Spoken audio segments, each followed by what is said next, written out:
Hi, everybody. My name's David Aronofsky, and I am an alcoholic. Hi, David. And only because of God's grace through the miracle of Alcoholics Anonymous, I have not found it necessary to, nor have I taken a drink of an alcoholic nature since April the 20th, 1967, and for this I am so thankful. And first of all, I want to thank whoever is responsible for allowing me to come and share me with you and you with me. And so we have a lot of time this afternoon, and we'll have a lot of fun if you want to have a lot of fun. When we get into our traditions in Alcoholics Anonymous, a lot of times, a lot of our members, they say, oh, no, good God, that's something else. But basically, one of the reasons is the fact that those who do that, believe it or not, and this is not inventory taking, is they're still miserable in Alcoholics Anonymous, and they really don't enjoy what has brought all this about. And I love to go and look in there and see when the book came to Arkansas and things like that. And many members of Alcoholics Anonymous, we're satisfied, a lot of us, in going to our meetings and coming a little ahead of time, and then doing a few 12-step calls, and then going out and eat ice cream. God, if you don't have coffee at a meeting, you've got the most disgruntled folks in the world, and I can understand it. I do, because I love the coffee myself. And particularly, a drunk, if he's got $1 in his pocket, and he owes that $1, and he's promised someone he's going to pay that $1 the next morning at 8 o'clock, but if ice cream comes first, and it doesn't make a bit difference. And, it's a funny thing. They talk about hypoglycemia, hyperglycemia. Have you ever seen them eat ice cream? They go in and they say, now, I want nuts, and I want every kind of sauce you got, 4 dips, and everything else. And that's a drunk. And that's just the kind of folks we are.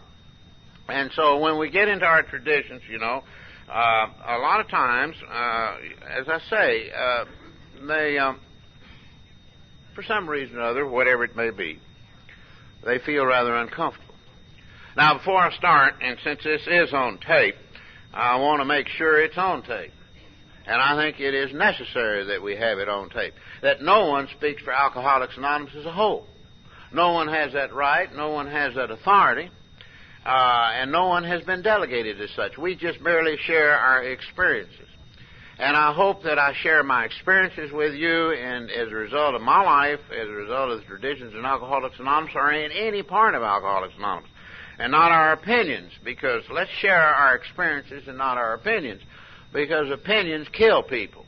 And the most precious commodity that we've got to offer any human being that comes to Alcoholics Anonymous for the alcoholic is life itself. And you get to playing around with people's heads. And in AA we talk about how many lies we say, but we don't talk about how many we've killed with misinformation. Telling them things will happen to them. We don't know it'll happen to them, In AA, everybody's got the freedom to be ourselves as we are. Now, every meeting, and we hear it on a daily basis, and we hear it, read it a lot of times, and the Alcoholics Anonymous is a fellowship of men and women who share their experience, strength, and hope with each other, that they may solve their common problem and help others recover from alcoholism, which is nothing more than a combination of Tradition 1 and 5. The only requirement for membership is a desire to stop drinking. Tradition 3. There are no dues or fees for AA membership. We're self-supporting to our own contributions. Tradition 7. AA is not allied with any sect, denomination, politics, organization, or institution. Tradition 6. Neither endorses nor opposes any causes. Tradition 10. Our primary purpose is to stay sober and help other alcoholics to achieve sobriety. Tradition 5. And so, and every member of Alcoholics Anonymous that comes to AA today is given 3 legacies. In the first legacy, it wasn't that way when AA first started, and it wasn't that way until our traditions were adopted, and in 1950, basically, although they were written in the 40s by Bill, and at the First International Convention in Cleveland in 1950. And then later in 1955 at the International Convention, then our third legacy was adopted. Although the General Service Conference, basically on an experimental basis for the first 4 to 5 years, was in 1951. And so every member of Alcoholics Anonymous that comes to, or every alcoholic who comes to AA rather today, is given 3 legacies as a gift. And the first legacy is recovery. And the second legacy is unity, or our traditions. And the third legacy is service, which basically is the authorization and creation of our General Service Conference. And then after that, why the 12 concepts were written. There were 12 concepts for world service. And so, when we come to AA, and a lot of them, and so the second legacy are unity, our traditions, and in AA we hear it all the time, and it's read how it works, but the traditions we have come to find out why it works. And also, we're going to have most of the afternoon to do this, and so if there's any questions that any of you would like to ask, feel free to do it. There is no question that's too little or too insignificant to anybody in Alcoholics Anonymous, even though you may feel that it may be, controversial in nature or whatever it is, but you have to remember, we are controversial in nature, period. That's the reason we're here. That's the reason we're here. We're here because nobody else wanted us. That's the reason why. And AA got started because nobody wanted them drunks. And they found out if they could want each other, then they could spread this message to those that nobody wanted. We're kind of like the unwashed, And this is about the way it is. And so very implicitly and throughout AA's traditions is the admission that our fellowship has its defects. And the reason for it, because it's composed of nothing but 100% defects, And we're not here because of, we're not brothers of virtue. We're brothers of defects of character and our willingness to have them removed under the power and love and guidance of a power greater than ourselves. So when you've got a fellowship that's composed of 100% sick people, with all our little petty grievances and our resentments and our hates and our angers and our feeling sorry for ourselves and boo-hoos, then it spreads into the fellowship. And so we admit that we not only have character defects as a society, but these defects threaten us continuously. So our traditions are a guide to better ways of working and living, and they're also the medicine for our various group sicknesses. And don't kid yourself that groups don't get sick. Oh, they get sick. Whole groups get drunk. In the early days of AA, there was a group which is now formed out in Southern California, and the first group out there, and they didn't have about 12, 14, 15 members, and they got a call from a gal, and she's out there in one of them tourist courts. Now, that dates me, And so they didn't have any women in AA, so one of them volunteered to go. Well, he never come back, so they went out to check on him. Well, he enjoyed her company so much, he started drinking with her, And so they sent a third one out there, and he didn't come back. So they sent another one, and all 3 of them were drunk. The fourth one never come back. And then finally, the whole group got drunk. And they all got sober together. And that's how they got basically the first gal sober in Alcoholics Anonymous in Lower California. And nobody wanted her, and they're the only ones that joined in with her, so she had no choice but to pick up her mattress and go with them, and that's the way it was. And so, as a result of it, and the groups get sick. They get real sick. They get to arguing about money. And they get to arguing about, if you got to have a smoke eater. And then they got to argue. One of the worst arguments I've ever been in a group was if they're going to move the telephone from that wall over to this wall. And, and that's how new groups get started. And, when you got two cats fighting, all you're going to have is more kittens. That's the way it works. And that's how we spread. And so the 12 traditions are to group survival and harmony, what AA's 12 steps are to each member's sobriety and peace of mind. But the 12 traditions also point straight at many of our individual defects. For by practical application, they ask for personal as well as group sacrifice. They ask us never to use the AA name in any quest for personal power or distinction of money. And the traditions guarantee the equality of all members and the independence of all groups. Thank God. Thank God that AA is all-inclusive and not exclusive. And each group has the freedom to be itself as it is, just like every member of Alcoholics Anonymous is given. After sobriety, we are given the greatest freedom as a human being that the world has ever known. And we can be ourselves as we are. Before I come to Alcoholics Anonymous, I almost died drunk. People would say, why don't you be like your daddy, like your mama, like your brother, like your neighbor, like your enemy, like this, that. And the harder I tried, the worse it got. And the worse it got, the harder I tried. And I come to Alcoholics Anonymous, and they said, David, you don't have to be like anybody else. Just be your stinking, rotten, sober self. And I said, you kidding? And they said, no. Because in AA, nobody can punish you. Nobody can sentence you. Nobody can make you do penance. Nobody can force you to believe anything. If you don't drink alcohol one day at a time, and you say you're a member, you're in. That's all there's to it. And that's almost impossible to believe. Because out there in that world out there, they don't operate that way. And after we get sober in AA, we can't stand that freedom. We want to change it.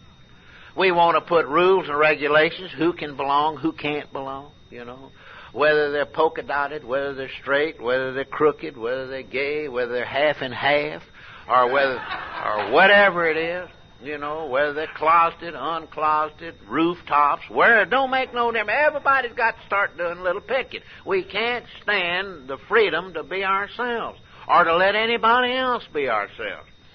And so they ask us never to do those things because they show us, the traditions also show us how we can best relate ourselves to each other and to the outside world. And the traditions also indicate how we can best function in harmony as a great whole, and so for the sake of the welfare of our entire society, the traditions just simply ask, that every member, every group, every district, every area, every region, every country in AA shall lay aside all desires, ambitions, and unwanted actions that could bring among us a serious division or lose from us the confidence of the world at large. Many, many members do not realize how well AA is respected.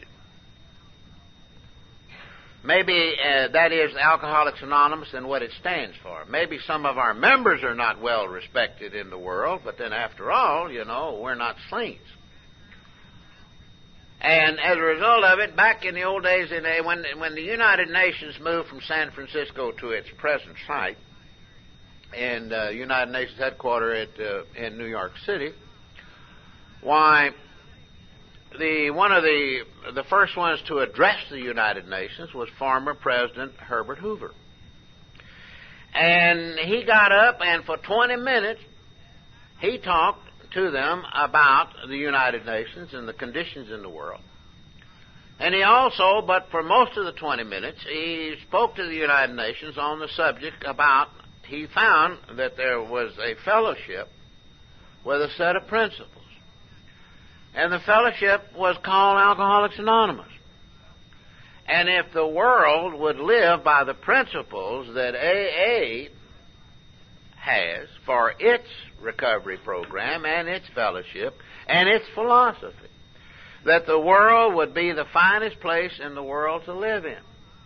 Now, this is back in the days when television was in its infancy, and most of the communication media in the world in those days was radio, and there's always a bunch of drunks that are sitting around doing nothing, buying railroads and airlines and all this and all that, and they were listening to the radio. And they said, "You hear what that man just said, Herbert Hoover? Why, he was telling the United Nations that this would be the greatest world to live in if the world would live by the principles of Alcoholics Anonymous." And they said, well, we're the only one. Let's go up and tell Bill. And back when Bill was alive, they'd go to Bill for everything. And so they borrowed somebody else's car. They borrowed some money to put gas in somebody else's car. They borrowed some money for some cigarettes, and off they went up to Westchester County, up to Bedford Hills. And they come running in there, and Bill was back in his little house where he used to do his writing, and they ran up there, and they were wild-eyed looking. And Bill says, "What's up, boys?" And meanwhile, the story had changed from the time they had left downtown New York till they got up there to Bedford Hills. You know, us drunks, we don't lie. We just embellish a little bit. And they said, "Bill, old Herbert." Now, he went from former President Herbert Hoover to old Herbert. Old Herbert was down there at the United Nations, and he was telling them that, by God, if the world didn't live by them, the world would blow up. Bill said, "Live by what?" He said, "The principles of AA." And Bill, we're the only ones that know anything about Alcoholics Anonymous. And Bill and Anna knew Bill and met Bill and heard Bill. And he was a real drunk. I mean, just a real drunk. And smoke, you talk about, now I'm going to tell you something. He had a real alcoholic smoker's cough. One of them kind that would start at your toenails and come all the way up. And you'd have an aftershock for 5 minutes, you know, it just go on.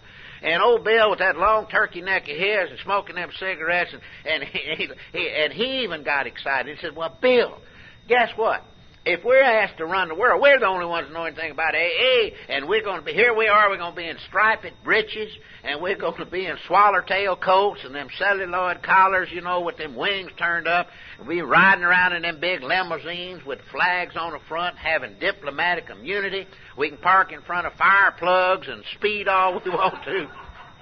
Go through red lights and everything." And he got excited. Can't you just see a bunch of drunks running the United Nations, you know? And you turn on your television in the morning, and this announcer comes on, and he's in shadow. He said, "Good morning, world. My name is David A., and I'm an alcoholic. And we're down here at the United Nations, and we're going to open this meeting this morning with a moment of silence followed by the Serenity Prayer. And for you civilians who don't know the Serenity Prayer, the words will come along the bottom of the screen, and y'all say it with us. And after the Serenity Prayer, we're going to read a portion of Chapter 5, How It Works. And the ambassador from Russia is still having a tough time understanding it, so we're going to ask him to read a portion of Chapter 5, How It Works. And then on the agenda today will be honesty, open-mindedness, and willingness. And we be sure and return to this television station at 5 o'clock for a very important news announcement. Because we understand confidentially that the ambassador from Iran is going to take his fifth step with the ambassador from Iraq, you know. And then Bill said, wait a minute, boys, wait a minute. They estimated about that time how many millions of alcoholics had in the world, 9.5 million, 12, you know. They're kind of like AA membership, you know. And we're kind of like the Baptist church, you know. Once we get on the rolls, you never get off, you know. Whether you're a sinner, saved sinner, died sinner, or flying sinner, don't make no difference. But in AA, we don't keep those kind of records because we really don't know. We really don't know. When the sun went up all over the world this morning, a lot of members are sober in AA. But when the sun goes down at 5 o'clock this evening all over the world, a lot of them that woke up this morning, the members of AA, won't be members of AA. That's how little we know about stopping drinking. You know? And so Bill got excited. He said, wait a minute, boys. He says, you know what? He said, we're not all things for all people. We've got all we can do to take care of our own kind. And so the 12 traditions, and I'll tell you another experience of how the world and what the world thinks about us, the heads of states and governments.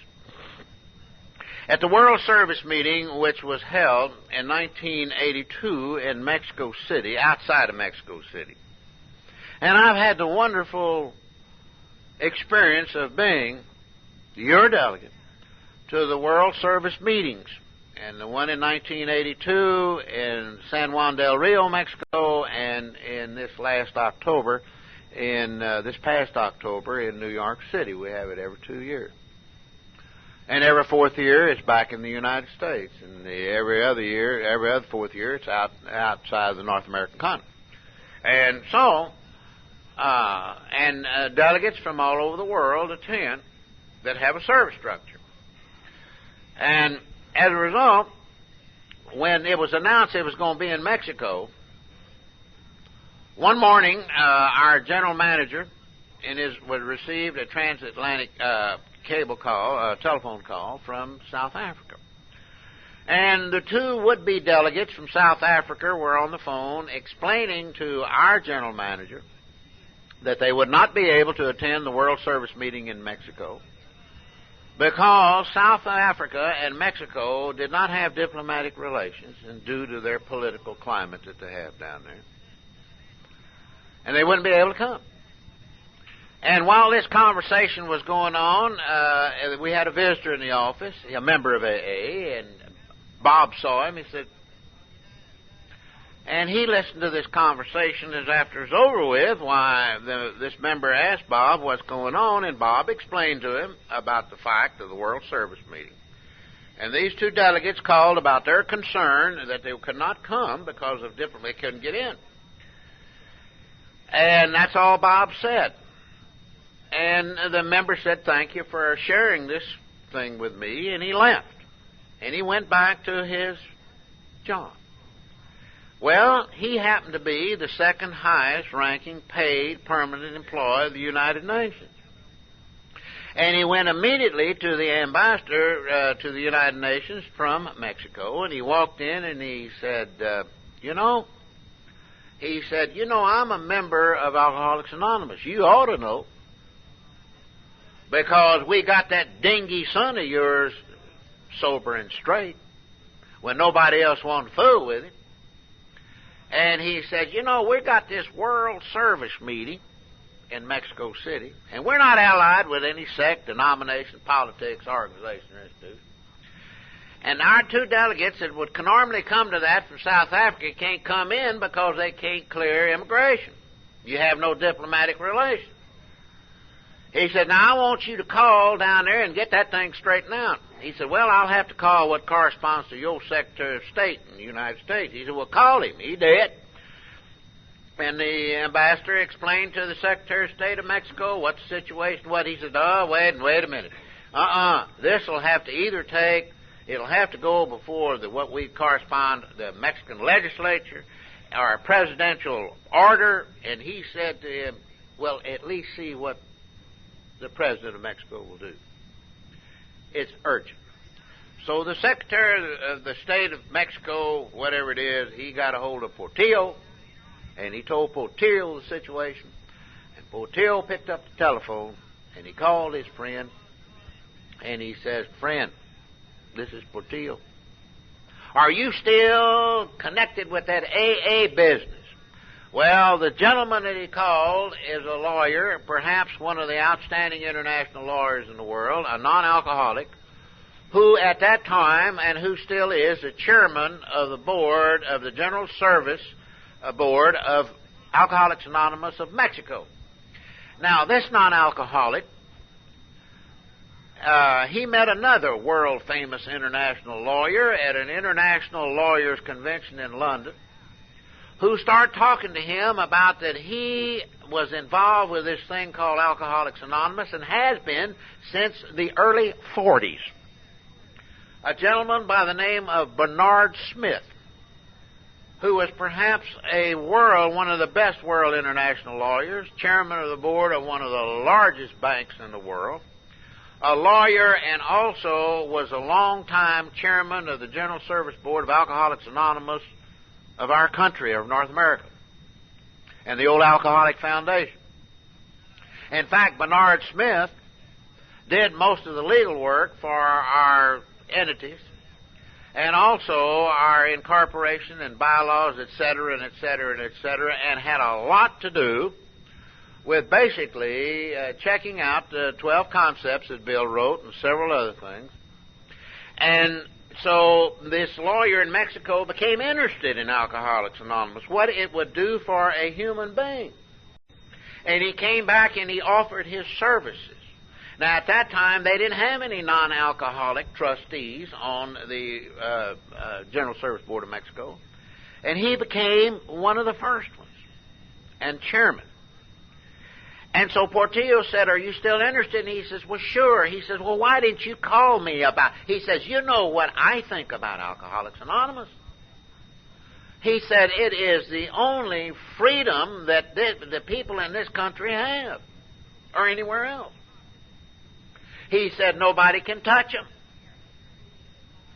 "Why didn't you tell me?" "Well, it was at the time, when they devaluated the peso and they closed the banks and they had troops running around there with guns and everything else." He said, "I didn't want to bother you in these times." He said, "Hang up the phone."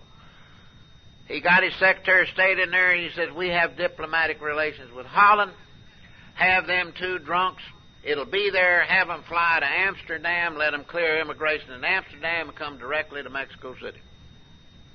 Well, I don't know if any of y'all have been down there lately, but you don't just walk into your terminal like you do here off the airplane in Little Rock.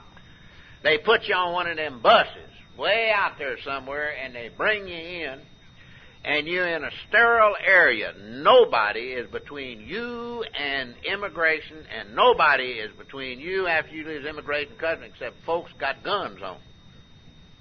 And them two drunks get off of that thing in this sterile area, and there are three drunks there with signs on them, "World Service Meeting." And they ran up to him and hugged them, and they said, "Come with us." "No, we don't go here, we go down here." They went down there, and they doing all the talking in Spanish, and they told them, "Here they are." And they said, "Where are your papers?" Give them to them. Boom, they didn't even look at them. And they took them right through customs. And that's how they got into Mexico City. Well, when the World Service meeting's over with, them two drunks from South Africa got word could they get out, And so one of them, and incidentally, one of them, he's blacker than Ace of Spades, but he was not black. He was a Muslim. The second oldest living continuous sober member of Alcoholics Anonymous in South Africa. And in AA, we have no color line. And so the same three drunks that brung them in there took them back through the same process, stayed in the sterile area until they left. Now that's what heads of state think about Alcoholics Anonymous. Heads of state in the Soviet bloc are beginning to ask a lot of questions about Alcoholics Anonymous, particularly when they found out that atheists in Alcoholics Anonymous can stay sober. Agnostics can stay sober. That you don't have to believe anything. You don't have to do anything. You can drink if you want to. You ain't even a member anymore. And it leaves it up to the individual's innermost consciousness of basic human integrity and honesty in the fiber of a human being. And that is perhaps the reason that AA is the only free fellowship that's left in the world today for an alcoholic. And so the 12 traditions of Alcoholics Anonymous stand as the sacrificial character of our life together and the greatest force of unity that we know. Tradition 1. Our common welfare should come first. Personal recovery depends upon AA unity. Probably no society, no fellowship in this world sets a higher value on the personal welfare of the individual member than does Alcoholics Anonymous. But long ago we found that the common welfare had to come first. For without it, there would be very little personal welfare. I'll ask you one question. How can we be free people in AA if our fellowship isn't allowed to stay to leave us free? Free of alcohol and in a way to be free of self. That's a tremendous freedom. Our individual sobriety depends upon the group, and the group depends upon us, and that's live and let live. And so unless we curb our individual desires and ambitions, we can damage what? The common welfare of the group. I'm going to give you two practical examples, and I've been involved with all of them. One of them is a noisy, wet drunk. And today in AA, we don't see this as often as we used to, and I don't know the reason, and maybe it's good. But you don't see it anymore. There are a lot of groups in Alcoholics Anonymous, after they get sober, I ain't seen a wet, sloppy, falling out of his chair drunk, drugged to a meeting, you know. And I'll tell you, your group hadn't lived till you got one of them in there. And they used to bring them and put them on the front row. And they'd sit there and hold him there to keep him sliding out the chair, you know.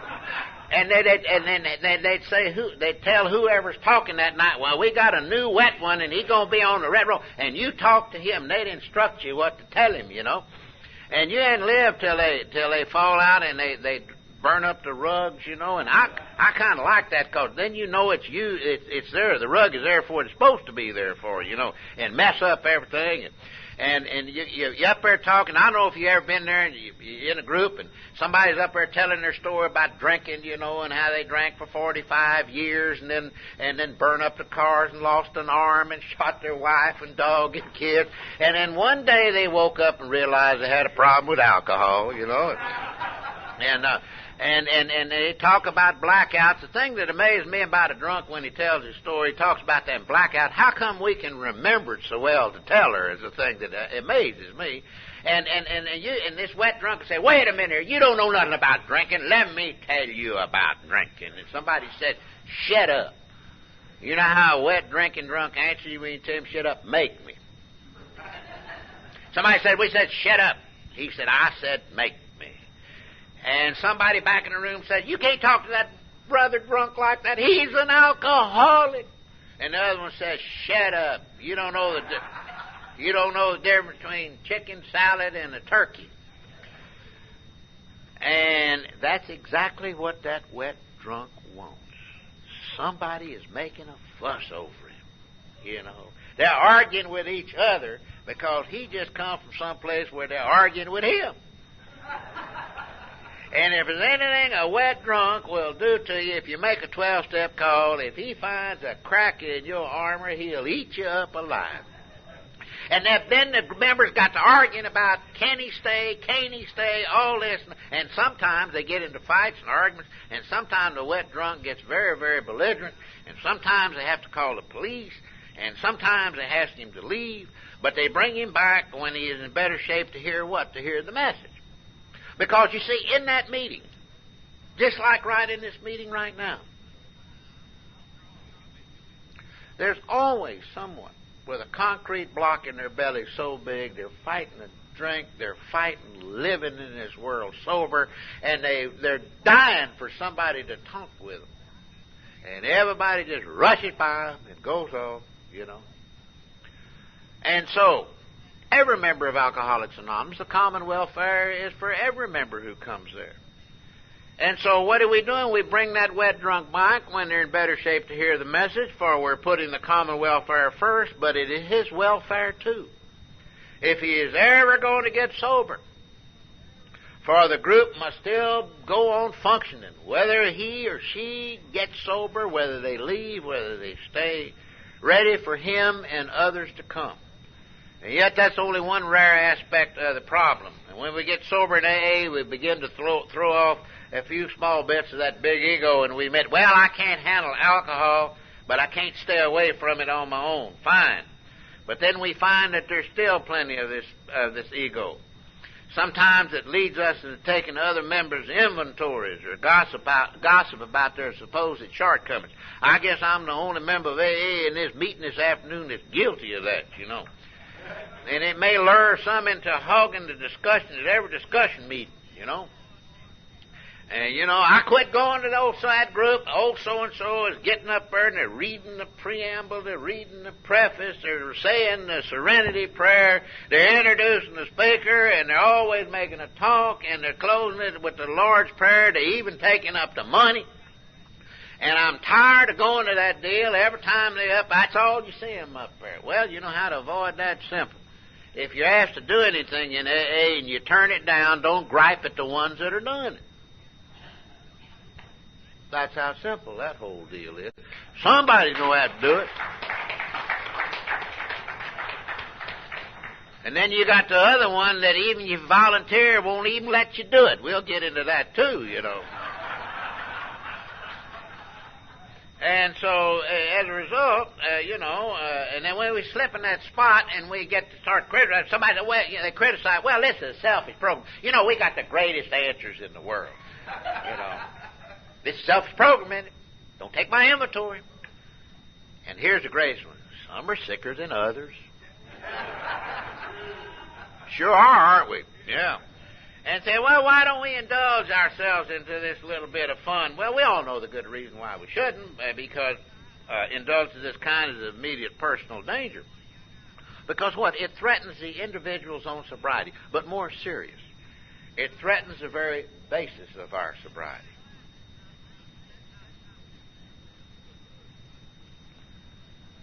It's a privilege to be a member of Alcoholics Anonymous and an AA group.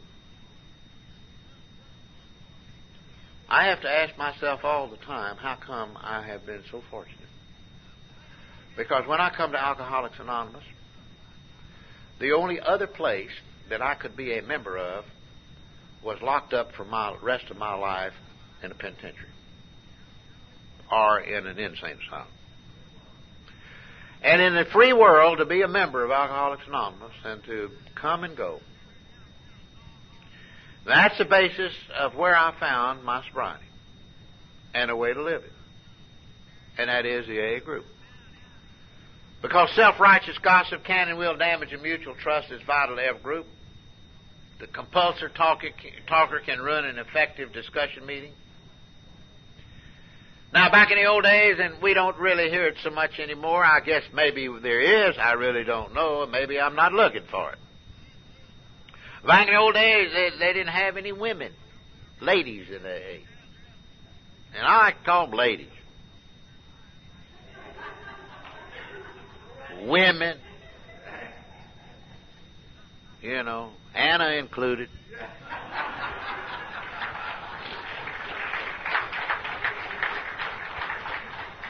And so I've known her a long time. And, and they didn't have any, the opposite sex. And so, they didn't. And when the first one come to Alcoholics Anonymous, my God, they said it's going to ruin AA. That no woman was an alcoholic. You know, she had problems other than alcohol. You know, and she wasn't a real alcoholic. And so as a result of it, when the first one to get sober was a gal by the name of Florence Rankin. She got sober before Marty did.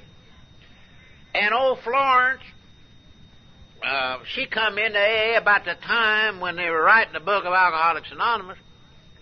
And they hadn't named it yet. They didn't know what to name it, and they were sitting around writing one chapter and sending it out to Akron for their changes and backwards and forwards. And they got down to where it's pretty getting close to put the book out. And Florence come in there, and they were arguing one night about what they're going to call the book.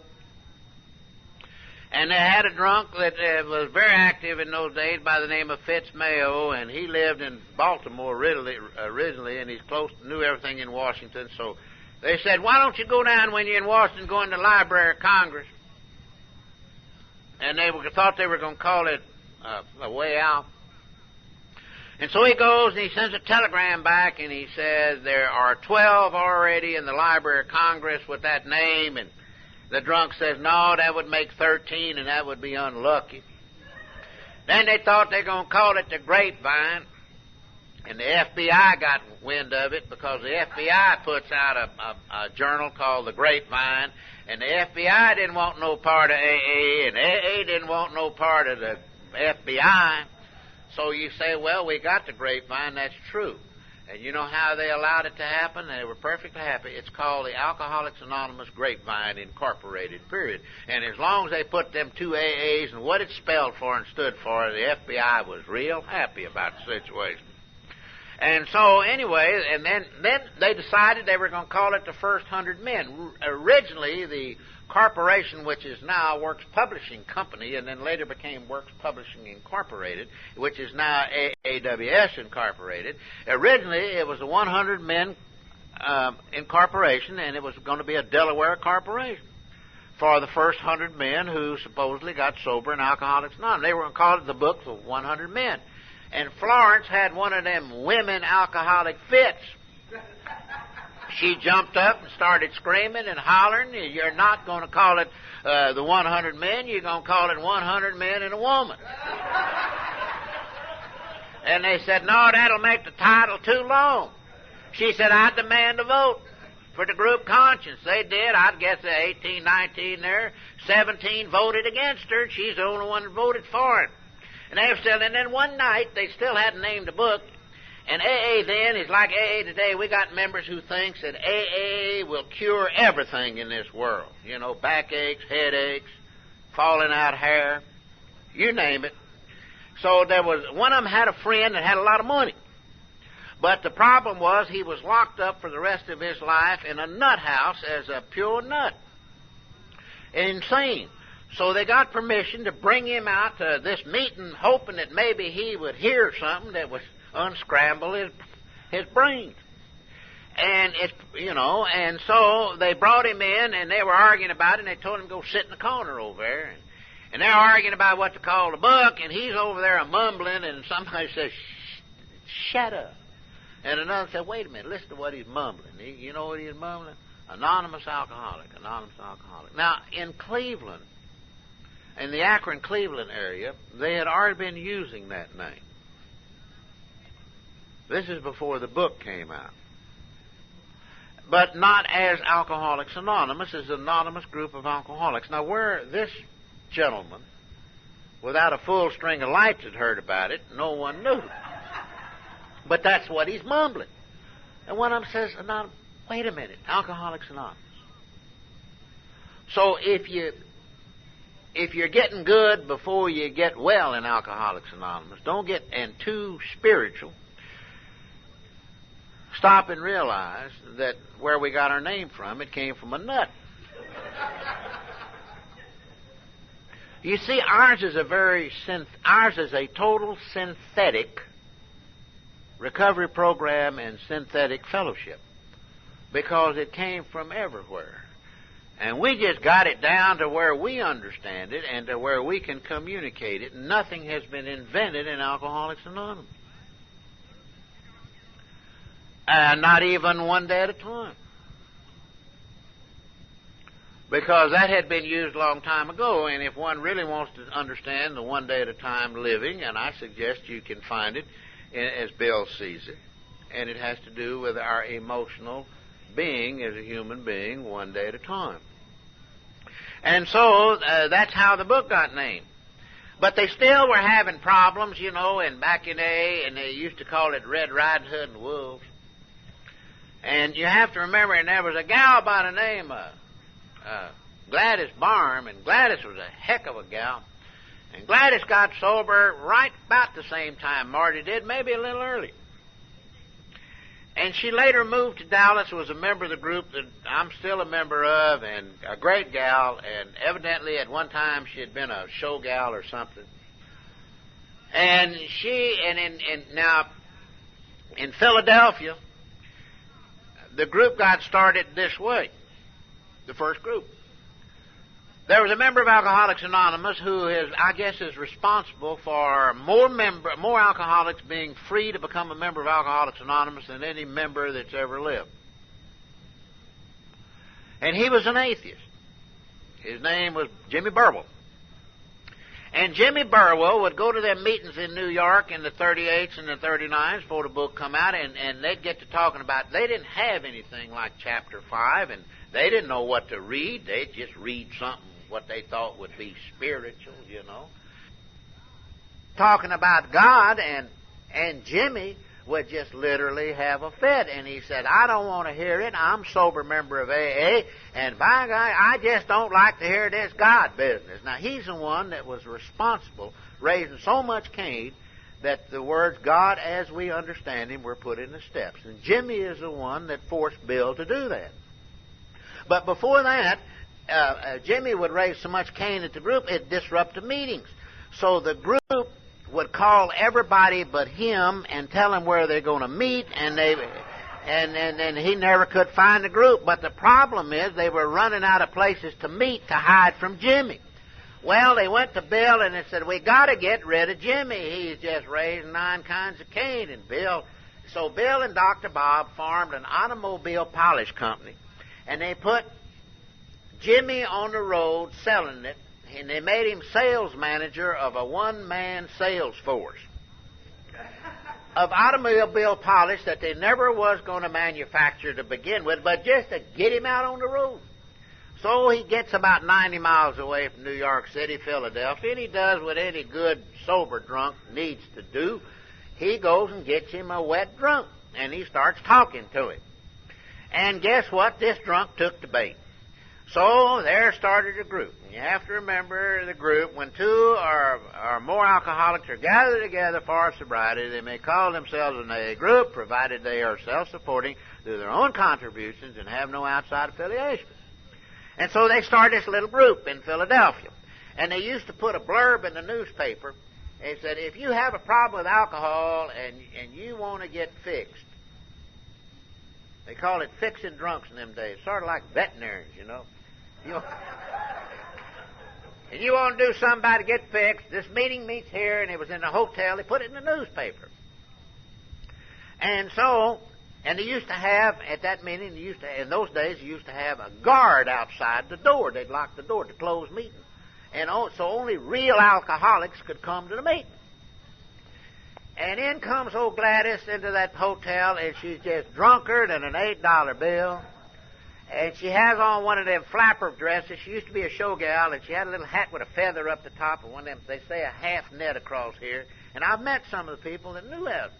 And with them fishnet hose and them spiked heels and them thongs wrapped around her ankles, and just drunker than a billy goat, with a big old purse, and she comes a-reeling in there, and she's got this little piece of paper out of the newspaper, and this man says, what do you want? And she said, is this where you fix drunks? He said, you go over there. And she said, what's over there? That's where them others meet. Well, in them days, they didn't call it Al-Anon, and the only reason a lot of the drunks could get to meetings is because the wives were the only ones that were working, and the only ones that had any money and could drive. And so they used to meet over there and have a meeting over there, and that's it, you know. And he said, you go over there with them. And she said, no, I got trouble with alcohol, and I want to get sober, and I want to get fixed. He says, you go over there. And she said, are you a phony or something? Who's meeting in there? And he said, alcoholics. She said, I'm one, and I'm going in there. You said I could come. He says, no, go over there. With that, she reached down and took off one of them spiked heel shoes. And she started beating on that drunk and darn near beat him to death. And finally, when he got a breath or two and one eye was still open, he says, well, if you feel that way about it, go in. Of course, he had no choice. She's going to kill him. Well, that alcoholic happened to be Ebby Thatcher. And Ebby Thatcher was our co-founder of Bill's friend and sponsor. He's the one that carried the message to Bill. And Ebby later became Gladys's sponsor. But to go back in a lot of groups, and you know, when AA spread out of the New York area and out of Akron and started spreading everywhere, and it got down to our part of the country, well, a lot of the groups were meeting in Catholic churches and basements of Episcopal churches and a lot of of course, you know what the church is in our country. That's the Southern Baptist Church. And they ain't got no alcoholics in the Southern Baptist Church. And in the small towns, they didn't have any Catholic churches, so naturally they got them an old abandoned storefront or an upstairs loft somewhere, and it started to be the meeting place, and then they come to clubhouse, and some of the ladies made curtains, and then later on they moved to another place, and they put a sandbox out in the back for the kids to play in, and then they'd have suppers on Saturday night, and spaghetti suppers, and cakes, and ice creams, and it sort of became a social gathering along with it, other than the AA meetings. And that's how it spread in our part of the country. And so they're commonly known as AA clubs, although there's no such thing as an AA club, but the lingo is that's the way it is. And so back in those days, and naturally, and there was a group in where I come from, it's one of them silk stocking groups, and God Almighty, and they had what's known as what they call Red Riding Hood and wolves, hen and shin, or whatever you want to call it. And they had a bunch, that were getting good before they get well, and the kind, that they come in and they quit drinking and they quit cussing and they quit smoking and then they start jogging, I've never been arrested for fat driving. I don't know about anybody else. And, they get good before they get well, and they got a little upset because they had a few of them over there goo-goo-eyeing at each other. And so they said, they're running our reputation. We got to get rid of them. Well, you can't run anybody out of a group, And so they didn't know what to do, so they sat down and they wrote a letter to Bill, and they said, he's the head horse. Dear Bill, we've got these people in our group, and they're doing this, and they're doing that, and they're ruining the reputation of our group. How do you get rid of them? Bill wrote back, dear group, are they staying sober? Love, Bill. Well, this bunch says, Bill, something wrong with Bill. He really doesn't understand what we're trying to tell him. So they wrote a more detailed letter. They didn't know what they were doing, but they wanted to get rid of them. That's what you call an obsession of the mind. In other words, there were a group of people that were trying to regulate who can and who can't come to their meetings or hang around the field. And they were obsessed with it. And so they wrote a more detailed letter, and Bill wrote back, dear group, are still staying sober. They said, well, something's wrong with Bill. So they sat down and wrote a really detailed letter, really just on purpose. They embellished it quite a bit to get them out of there, and they sent it airmail special delivery, certified return receipt requested. And the letter came back and said, dear group, are they still staying sober? Don't bother me anymore. Love, Bill. Well, guess what happened? That group was so busy writing letters and waiting for the answer, they forgot to look over there. And when they looked over there, guess what? The situation had taken care of itself.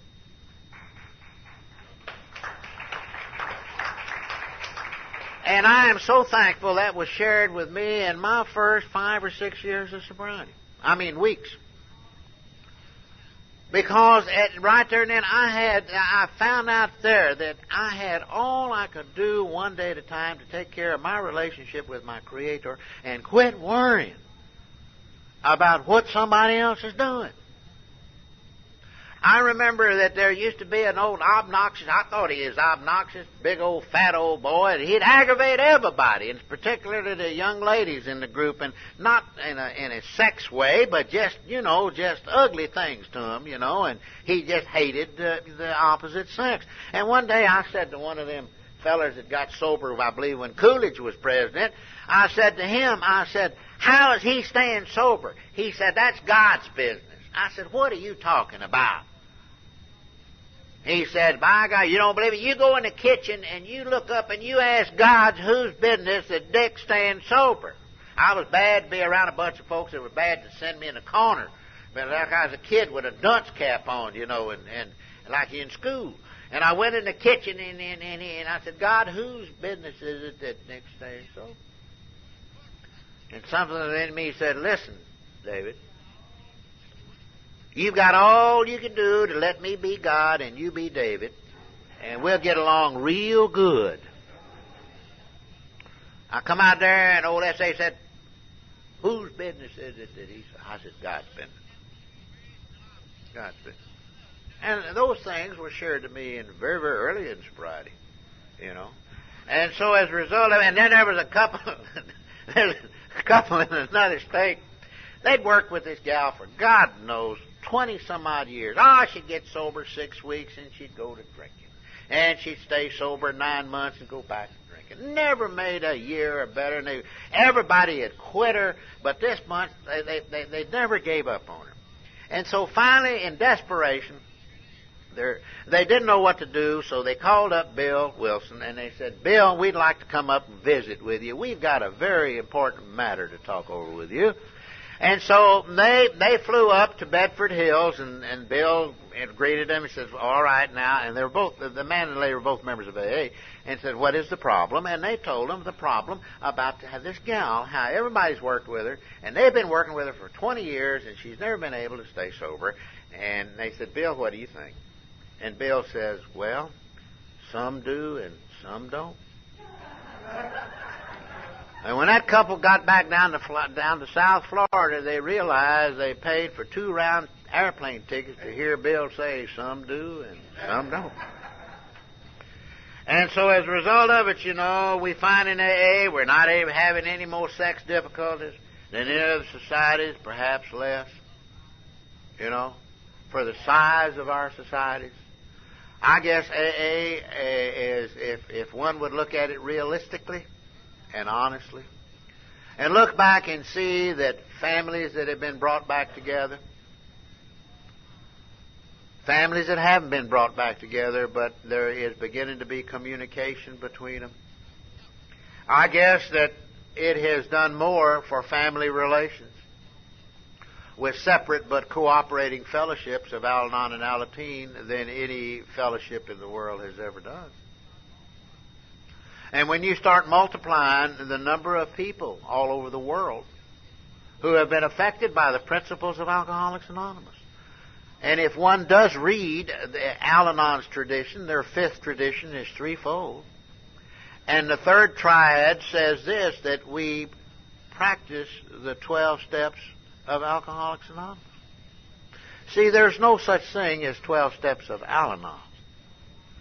They're the 12 steps of Alcoholics Anonymous. And you say, well, it can't be. The 12th step is not worded like the 12th step of AA. It is, well, I got news for you.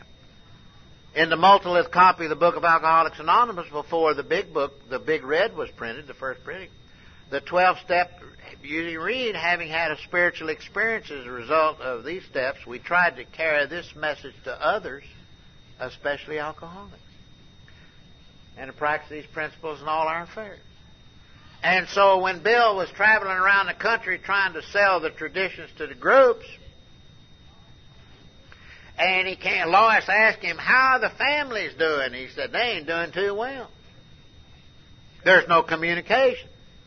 The alcoholic has found a spiritual way to grow, and the family's been relegated over there, maybe to bake cakes or something else to come along for the ride. And there's no communication. And he says, Lois, why don't you and Ann, now Ann was not Ann Smith, but a lady out in California, see what you can do about for the families, and that's how the family groups got started, which is now known as Al-Anon. And she said, well, Bill, if we're going to have communication, will you loan us the 12 steps or give us the 12 steps? And he says, well, we borrowed from everything and everybody, and so they used basically what was in the multilith copy, and having had, which is then the step had been changed to having had a spiritual awakening in the 12th step, and we tried to carry this message to others, and they eliminated, especially alcoholics. And so that's how that came about. And Al-Anon's fabulous success as it is today. And so we find, as I said before, that we're not having so, but like other societies, we find among us forces that threaten us in ways that alcohol and sex could not, and money. These are the desires for power, for domination, for glory, and, as I said, for money. They're all the more dangerous because they are invariably powered by self-righteousness, self-justification, and the destructive power of anger, which usually masquerades as righteous indignation. So pride, fear, and anger. That's not new in Alcoholics Anonymous. In a few days, we're going to celebrate the birthday of a man who taught this to his flock. He said, pride, fear, and anger. This is what kills people. And so we come to find in AA that pride, fear, and anger, these are the enemies of our common welfare. So for the purposes of AA's traditional principles is to bring these forces to the top and to keep them there. Only then can AA's common welfare be served, and only then can AA's unity become permanent. Because the preservation of AA's unity is not only a life or death matter for us, but also for the alcoholic who's still unrecovered. We're in here for that guy out there, or that gal. We're here for our sobriety. And if we don't stay sober, and if we don't have a group to where alcoholics out there can come in and get as good a break and benefits as you and I have got, then AA, something's going to happen to it that we wish that it didn't. But you see, in Alcoholics Anonymous, we also have some other things that are deterrent to that. Tradition 2, for our group purpose is but one ultimate authority, a loving God as he may express himself in our group conscience. Our leaders are but trusted servants who do not govern. Now, when this tradition first came out in the late 40s, and Bill, oh my God, the oldest member in the group, darn near had heart attacks. And they said that the ultimate authority in the group is me. My group ain't got no conscience. I'm the conscience of the group. And they got awful upset about it. And so those early AA members quickly recognized the power driver as a potential wrecker. And he or she is still around, the member who is always sure that he or she is always right, the member who is happily ready to assume all the burdens of leadership and grimly unwilling to share them, let alone give them up, and they don't, rotation is for them sick folks. I'm it. Look what I've done for you, and you're going to fold if you kick me out. But a group does need officers. How can we cope with this dilemma? Well, Tradition 2 provides the answer. Now, AA is both a democracy and, in the words of our co-founder Bill Wilson, a benign anarchy. A group elects its own officers who have no power to order anybody to do anything. So what's the big deal if you elected the group chairman? It ain't no big honor to be known as the head sick. That's the reason why every 6 months or whatever group does, they rotate it. They want everybody to have a chance of freedom to be the head sick. We don't want to let anybody suffer, you know. In most groups, most of the slate rotates out of office in 6 months, and then they get new ones. And if a group wants to be a part of the worldwide AA service structure, then it elects a general service representative with a 2-year term of service that corresponds to the same length of the servitude of the delegate, and also the district and DCMs and the area officers. GSRs elect the area committee members or district committee members. And then they join them in a lot of areas in electing a delegate from their area to the annual General Service Conference. I suggest that sometime you pick up this and read it. There are many, many areas surrounding Arkansas that have adopted many of the things in here. We have in the Northeast Texas area. Colorado has quite a bit of it. You have to remember that Alcoholics Anonymous in Arkansas has been here a lot longer than it has been in a lot of other areas, believe it or not. And it's been here a long time. And so and as a result, and then the area elects a delegate to the General Service Conference. And the conference is about the closest approximation, you can't call it a government, that AA has, because it produces opinions on important matters of policy. It approves the choices of some trustee nominees, which are Class A trustees, which are non-alcoholic trustees, general service trustees, and then directly elects others, such as your regional trustee, of which you have one that's a member of Alcoholics Anonymous of Arkansas, Wayne, who lives over at Rogers, Arkansas. And incidentally, I serve at the present time on the General Service Board, and with Wayne, and Wayne is a tremendously dedicated member of Alcoholics Anonymous. He's a member of the AAWS board. He goes in every month, in addition to the quarterly meetings, in addition to the week for the conference, and he's something else. And he's one of your products. He comes right out of this service structure. He's been hand-fed and hand-fed, hadn't he, Anna? Right out of this structure. And he is tough as nails. But he's fair. And he's doing a tremendous job. And I'm not telling you that because I'm here. Because, you see, the reason I know he's doing a tremendous job because I taught him everything he knows. I had to unscrew everything Anna did. Yeah, and so we have a lot of fun. In fact, I talked to him the other day, and and he's doing a tremendous job. And we've been on committees together, and so and I happen to be I'm a trustee at large now.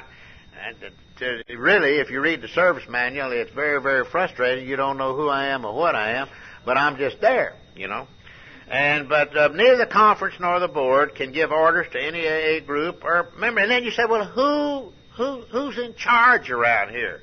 Well, AA is a spiritual principled fellowship. And so the ultimate authority is the spiritual concept of the group conscience. Its voice is heard when a well-informed group gathers together to arrive at a decision. And it results more not as much on arithmetic or a yes or no count. Minority ideas get very thoughtful attention in Alcoholics Anonymous. If I have a suggestion to offer any member of Alcoholics Anonymous as a result of my own experiences, if you feel in your group, if you feel in your district, if you feel in AA as a whole, that you're uncomfortable with any sort of a decision, any sort of a policy, anything in Alcoholics Anonymous, I have a suggestion.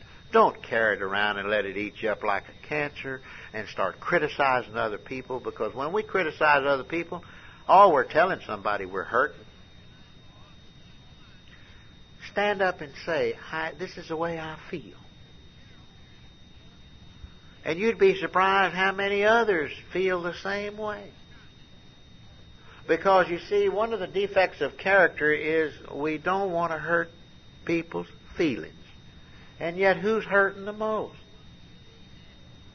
You see, this is the freedom I'm talking about. And then who can say, run you off? If they say, shut up, you say, by whose authority? And they have no defense. They have no defense. That is in an AA group or AA structure. What about that annoying character who's always sure he's right? You better listen. This time they could be right.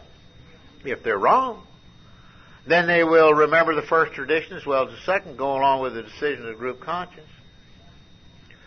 Does this notion seem cloudy? Well, let's think back to our first AA meeting. The presence us newcomers felt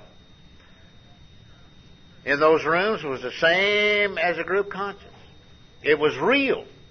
They welcomed us in. They didn't set up any barriers. They didn't set up any rules. They didn't set up any regulations. Well, you're going to say, well, where does AA get its direction? Who runs it? And this is a puzzler for every newcomer who comes to Alcoholics. Now, you mean you don't have any presidents? And you don't have any senators? No, all we just got drunks. That's all. And as a result of it, nobody can compel, as I said before, you can to pay any dues. No board of directors who can cast one of our erring brothers or sisters out to Siberia somewhere. And the outside world looks at us and members look at this can't be so. There has to be a hidden gimmick somewhere. Then they ask to an experienced AA member if this tradition works, and this member say, "You darn right that it works." Well, as a result of it, it was all brought about by AA's experience. Now, does AA really does have real leadership? Sure it does. Most emphatically, yes. Because as a result of it, it comes about as a result of experience. We uncover our true leaders in Alcoholics Anonymous through the committee system in AA. That's how it comes about. Not through appointments, not through personality, not because somebody's a glib, silver-tongued talker. But it comes as a result of people who have become to live the program, and when they get up, they talk fact, they share experience and not opinion, and the members are willing to walk with them and follow. You see, in AA, we don't, the reason that we operate the way we do is real simple. It's because we don't like to be ordered around to do nothing. You can't tell a drunk nothing. That's the reason why we're experts on nothing. So we don't like to be hollered at. We don't like to be screamed at. We don't like to be told what to or what not to do. And so as a result of it, this is one of the greatest spiritual concepts that we have. And I'm going to spend a few moments on 3, and then let's have a break if you want to ask questions, and then we'll have coffee, and then we'll go on, because this is a goodie. And we're going to talk about them pure addicts, quote, quote. We're going to talk about them half and half, quote, quote. We're going to talk about, dual problems, triple problems, quadruple problems. And that long-lost soul, the pure alcoholic with no problems.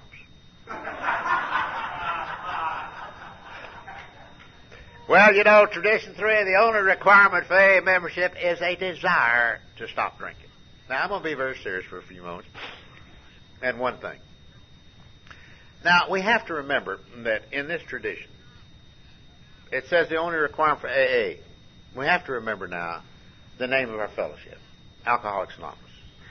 We also have to remember that members of Alcoholics Anonymous were, are, and will always be, unless it's changed, have been, are, and will always be alcoholics, even though we may have other problems.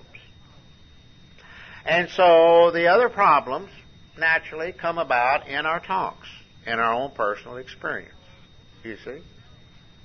And so the only requirement for AA membership is a desire to stop drinking. Now, it's very obvious that if you ain't ever drunk alcohol, then what's the desire to stop drinking it? Now, we're not talking about Welch's grape juice when to stop drinking in AA, And so, in AA, the best way to do this whole deal is this. We really don't have to be concerned. The agent that brings us here will force us to stay, or it'll eliminate us, one of the two. And I don't care how drunk gets to AA. If he's shot out of a cannon, if he's barbed wired and trussed and thrown in here, it don't make any difference to me. What you want to do after you get here, that's all.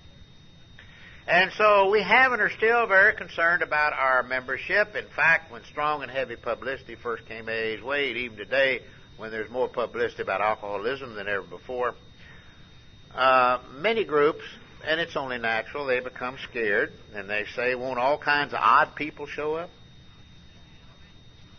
They'll have complications, alcohol mixed with pills and other things. And you know what? Every kind has showed up. They certainly have. In the older days, and even today, they talk about that mythical character called a pure alcoholic. No complications. You understand? Just a guzzler. Well, many who come to AA actually thought they were like that themselves. And therefore, when the members begin pouring in, then they've got to worrying about, won't there be some mighty odd people? Won't there be criminals? Won't there be social undesirables and degenerates? And that's nothing more than snobbishness and smugness, basically brought around by the innate fear of human beings. And we simply do not know who's going to show up. And you know what, since AA's inception, every kind of a human being that's an alcoholic have found their way into AA.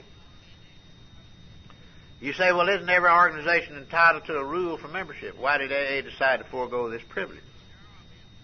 To be all-inclusive and not exclusive. And that's easy. Early members tried it the other way. It didn't work. And so as our fellowship was nearing its 10-year mark, the office, which at that time served as the general service, or as the world headquarters in those days, asked all the groups that were in correspondence to list their rules for membership and send them in. And they did. And if all the rules that were sent in were been enforced in AA everywhere, it would have been impossible for any alcoholic to be a member of AA. Our two co-founders couldn't be a member because they came to AA with the, quote, so-called, quote, dual problem, If you read Bill's story, you know. Alcohol and sedatives. And Dr. Bob, alcohol and barbiturates. Now, sedatives, today they got different names. In them days, they used to roll them in like cigarette paper and potions and powders, and you'd take them, gulp it down with gin. That's what Bill liked to drink. Dr. Bob was a doctor. He was high class. You know, isn't it amazing the type of people that the co-founders of AA?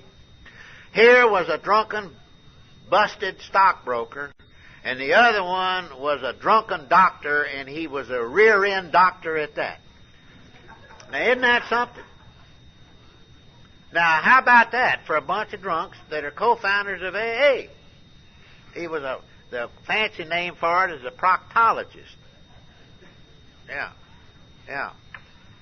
Little did he realize that he'd worked on a lot of alcoholics, and he almost found the answer, because he was working in an area where the alkies really brains are, you know. Believe it or not, sure, in AA, yeah, you betcha. We're wired backwards, our kind. Our brains is in our rear end, and our rear end's in our head. That's the precise reason we can't sit in a meeting more than an hour. We wear our brains out, you know.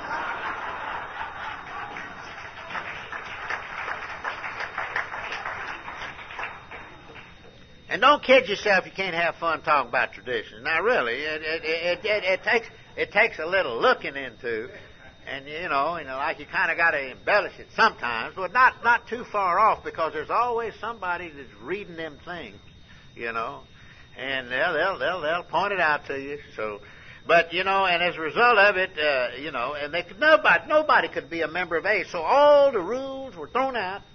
It said one sentence, tradition 3. Well, then somebody's going to ask, well, this tradition is a rule that the only requirement for membership is a desire to stop drinking. Well, I want to ask you a question.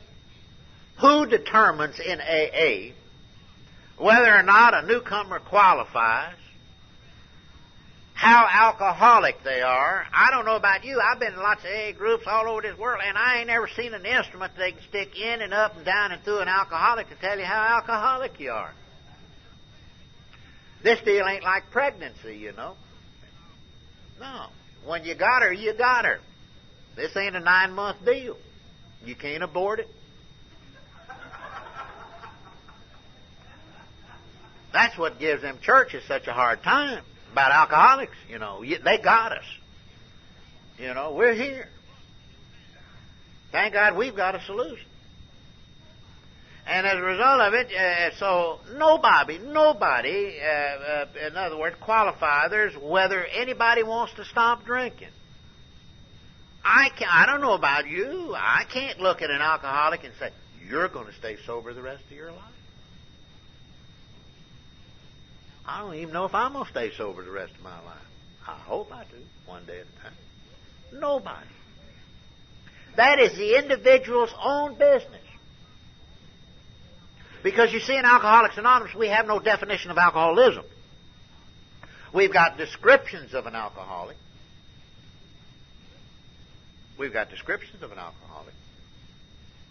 And basically, we've got 3 descriptions of an alcoholic. One in Chapter 3 in the book of Alcoholics Anonymous. First one, more about alcoholism. There are men and women who've lost the ability to control their drinking. The second one is in Chapter 4. We agnostic that if you decide you and are unable to stop drinking, if when you honestly want to, you cannot stop drinking, or if you have little control over the amount you take, then AA is very gentle. It says, then you're probably an alcoholic. I read that and I said, I'm probably an alcoholic. That if when you honestly want to, you find you cannot quit drinking, or when drinking you have little control over the amount that you take. And then the third description is what? The first step. Twofold, mind and body. Any idiot knows that an alcoholic ain't spiritually correct in between drunks and drinking, unless they've got a spiritual program to live by. That was our problem before we got to AA. Our problem wasn't drinking and staying drunk. Our problem was inability to keep from drinking, the inability to keep from staying drunk. That's the reason we need the recovery program right now. You don't need it when you're drinking. Now is when we need it. And if we preserve it through the traditions to allow it for the now to live now, this is the reason we're all here right now. Because we do not know when the obsession to drink will return, but we know that it will. And if we're not on solid spiritual grounds at that time, then it may be too late. Nay, just narrows it down one day at a time. This applies to groups. It can apply to anything or anybody. And so as a result of it, many, in fact, you don't even have to say it aloud that I'm an alcoholic. Nobody can force you to do it, you know. AA, you don't come to AA like you join the church or like you go to the Rotary or anything else, you know, or join the Toastmasters or the country club. I've never seen an alcoholic wake up and say, well, now I belong to the Rotary, I belong to the Lions Club, I belong to the church, I belong to the country club, I'm a big wheel on the community fund. I need something new to join. Today, I think, let me look in the book. Well, I don't belong to this. I think I'll go down and join Alcoholics Anonymous. We don't quite get here that way. We certainly don't. And you say, well, you don't even have to say it aloud. And that's very unfortunate for us who arrived at AA with only a half-hearted desire to stay sober. You know why we're alive in AA today? Because somebody cared to keep the doors open for us. You know why we're sober today? Because we ain't drinking. Now, if it gets more complicated than that, I'm going to have to go get me another deal. And the reason I ain't drinking today is because I found a way to live with the pain of reality and live with the joys of reality and not feel so bad and get drunk and angry and crazy and not have to drink to celebrate how great I am. Now, if it gets more complicated than that, I'm going to get me another deal. I don't know about anybody else. And so as a result of it, you know, in AA now, you know, who are we going to keep anybody out? Too many are desperate drunk. And when I say alcoholic, as I said before, even though we may have other problems, you know. Now, I know there's a lot of them get up and say, you know, I'm an alcoholic and an addict. I'm an alcoholic and a glue sniffer. I'm an alcoholic and a needle freak. You know? And all this and that. And that's okay. But after they stay in AA for a while, it's utterly amazing. 4 or 5 years down the line, hi, I'm an alcoholic. All the way down the line.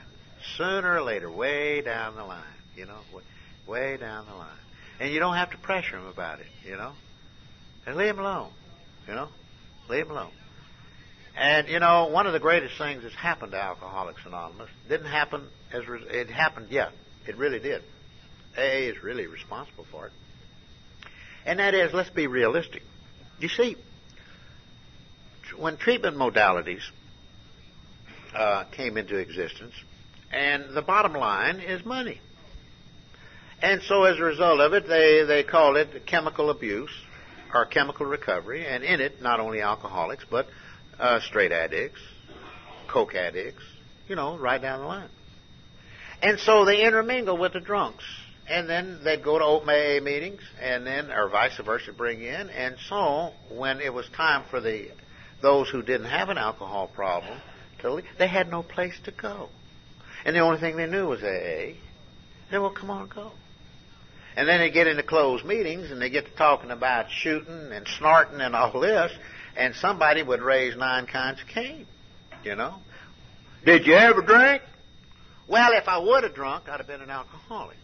And they said, no, that's not it. That's not it.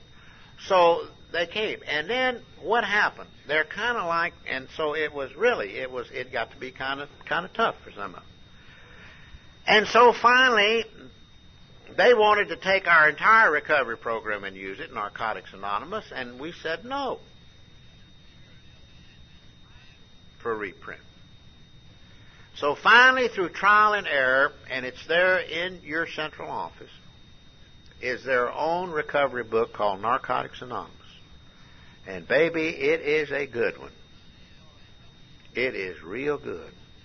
Because now that's for the straight addict, and I got kind of tickled. I've been to about 12 or 13 NA meetings, and I've been to their first really convention in Philadelphia.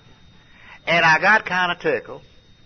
I'm sitting there and I'm listening, and the sponsor, one of them, says, "Now, when you get up there, don't you talk about your drinking. You talk about your pilling and your shooting." I tell you, I said, "Well, if he drank, let him talk about it a little bit." No. And, but you see, they have a very serious, and the reason for it, you say, "Well, why?" Well, I'll tell you, it's real simple. It's very simple if you look at it realistically. You see, it is not illegal to go, if you're of legal age, to go in a whiskey store and buy whiskey. But it is illegal, or buy it on the street, far that goes. But it's illegal to buy street drugs. And it's illegal to use forged prescriptions. And it's illegal to do those things, even to make it. Why, heck, when I was a kid, I could make the finest cocaine you ever had in your life. All I needed was ether and acetone, and you could just shoot it. Man, you've been real great, and I got kind of tickled. A bunch of them were sitting around one night time. They looked at me, and they called me, "Hey, old man," and I said, "Yeah, what is it?" And they, "What do you know about all this stuff?" I said, "I'm going to tell you something. When I was 10.5 years of age, and I was living on that first Skid Row and drinking that wine," I said, "we used to take a bottle and with a little whiskey leavings in it and get some of that 37 cents, half a gallon muscatel and shoot that in there and about 30 aspirins. And then we'd take them cotton deals out of them Benzedrine inhalers and squeeze them out with alcohol and everything else. And we'd smoke them. In them days, we called it grass. We didn't call it marijuana. And I said, we'd drink that stuff and smoke that grass. And I said, I could take a trip you couldn't even buy a ticket for, And they looked at me, "Who, you?" And I said, "There's nothing new in Alcoholics Anonymous." And I'll tell you one of the greatest experiences that tells the whole story about our membership. Back in the old days in AA, the 23rd Street Clubhouse on 24th Street. Now, that's typical of an AA name. Just like where we're meeting here now. This is typical. This used to be a mortuary deal, And then great, here's where we revive dead bodies. And so anyway, back in those days, and so the police brung this character in there, and they threw him in there and said, "Take care of him." Well, number one, he was okay. He had on a dress, and he had earrings in his ears, and he had makeup, lipstick, and rouge, and he had on a lady's hat with a net. He had an old boa wrapped around it. And he had on silk stockings and tennis shoes. And he was carrying a purse. And his hair was dyed blonde and he was black. And Barry, who was on the desk, and he got to talking to Barry, and Barry says, the police said he don't belong here. He believes with you people. Barry says, "Well, do you want to stop drinking?" And he said, "More than anything in the world." He said, "But I want to tell you that I'm different, and I'm black, and I shoot heroin, and I smoke marijuana, and drink that gin."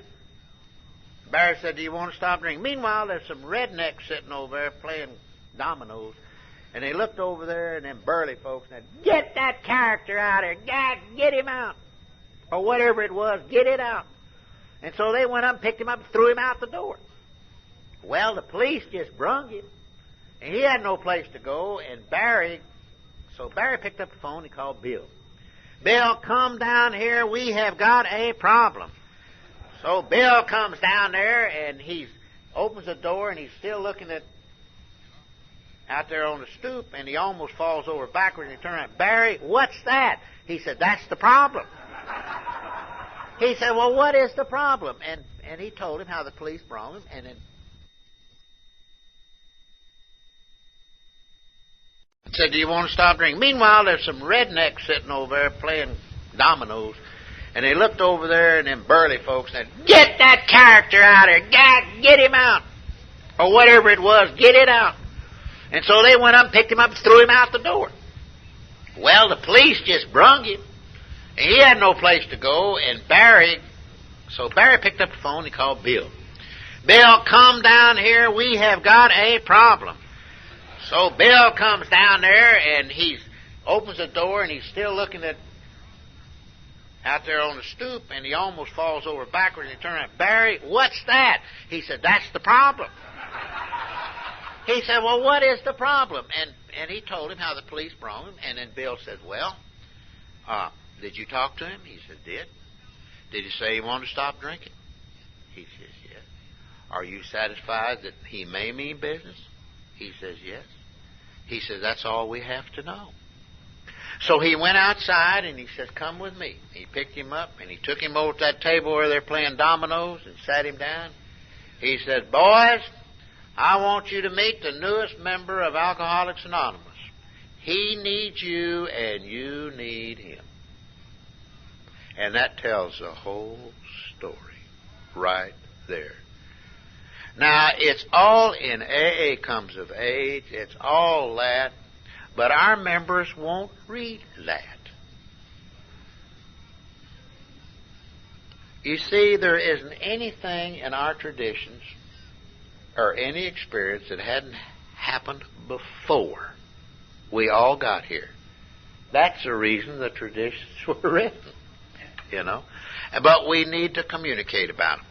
Well, okay, why don't we take a little break and get some coffee, and then if you want to ask some questions, and then we can go through the others pretty swift. Thank you very much.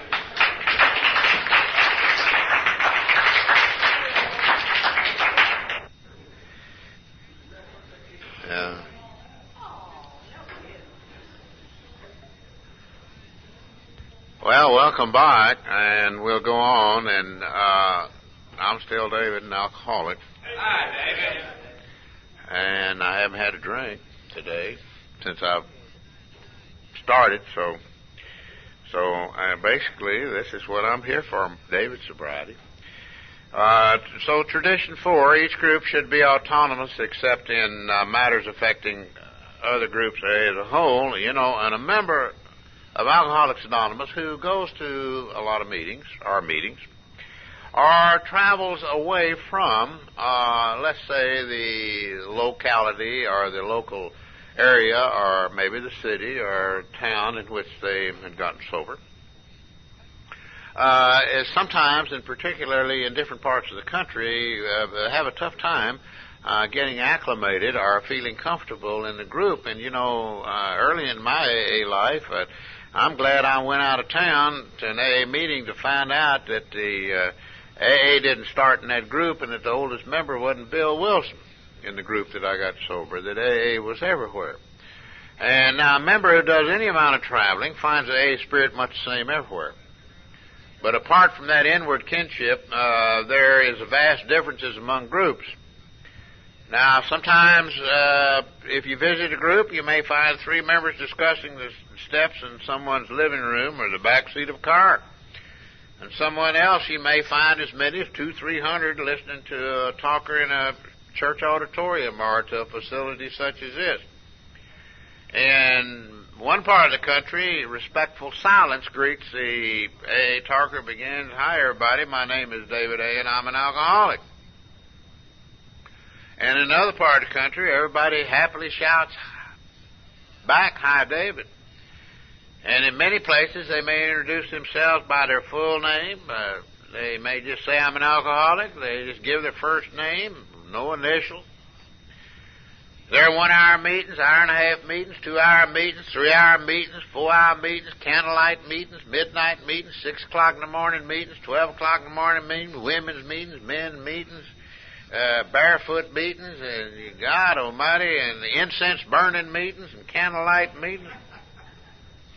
And, in each neighborhood, in every town or city, in every part of the world reached by AA, the local group is free to work out its own customs. If it hadn't been, AA never would have spread where it did.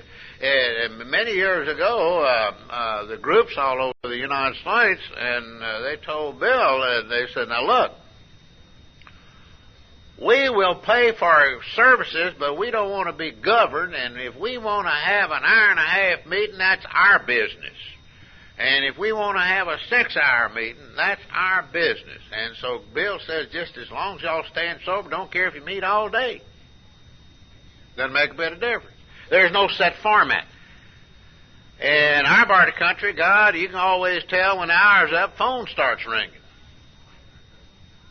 You know, and you go out to Southern California, which is, since the middle 50s, has had the largest contingent of numbers of sober members of Alcoholics Anonymous, and you'll find that the meetings out there basically are all the same. They're hour-and-a-half meetings. Everyone who participates in a meeting, whether it be a closed meeting or whether it be an open meeting, are all members of Alcoholics Anonymous. And it's all the same. They read the preamble, then they read a portion of chapter 5, and then they'll have about 3 10-minute talkers, and then they'll have a break, and then they'll have a 45-minute talker, and an hour and a half.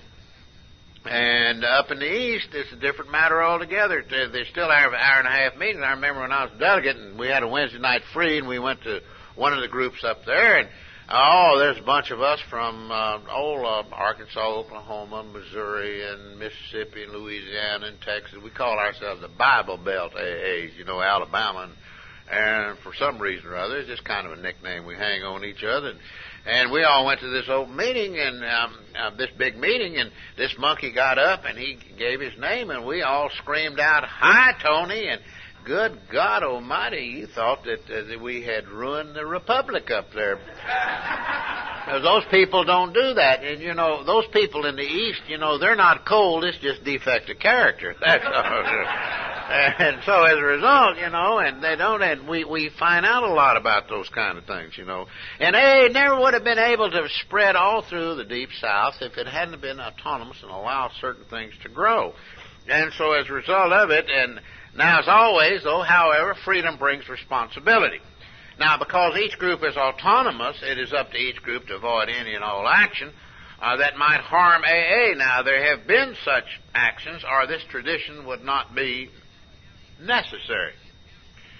Because now, blowing up the big size, the big ego may inspire one group to take over all the public information work for its area, without consulting any of the other local groups. And this was prevalent in AA in the earlier days because the first group, or the older groups, had the experienced sobriety. And as a result of it, they felt that their experience entitled them or gave them the freedom to be of service to the community. You see, one of the biggest problems that we have, it's not really a problem, it's a challenge in AA today, is we have a lot of people that are capable of going out and telling their story, but they're not capable of telling what AA is not. And that's where the big challenge is. To the unknown public, you know, because when most of them are asked to go talk, let's say at a Sunday school class, or else at a service club luncheon, or even in a big school meeting, or most members of AA, all they know is their story.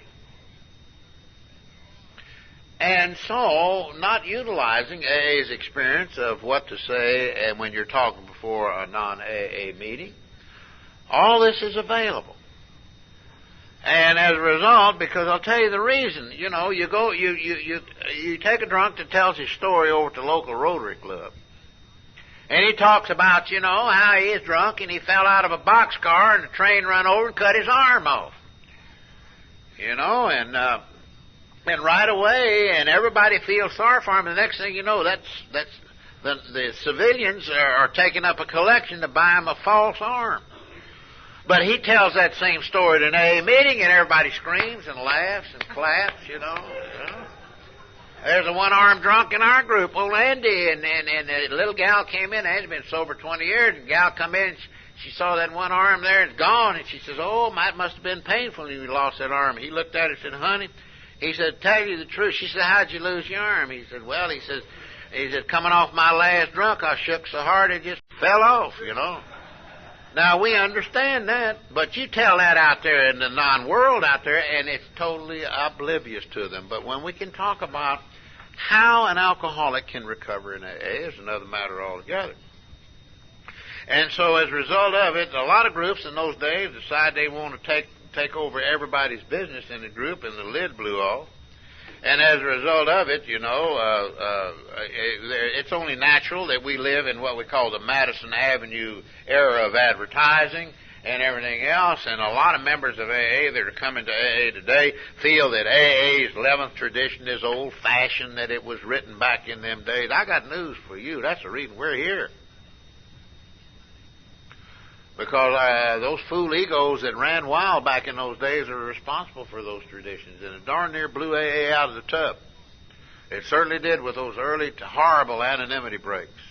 And considering the amount of members that we've got in Alcoholics Anonymous today, there's a certain amount of discipline in AA it's here, and no humans have to exercise it.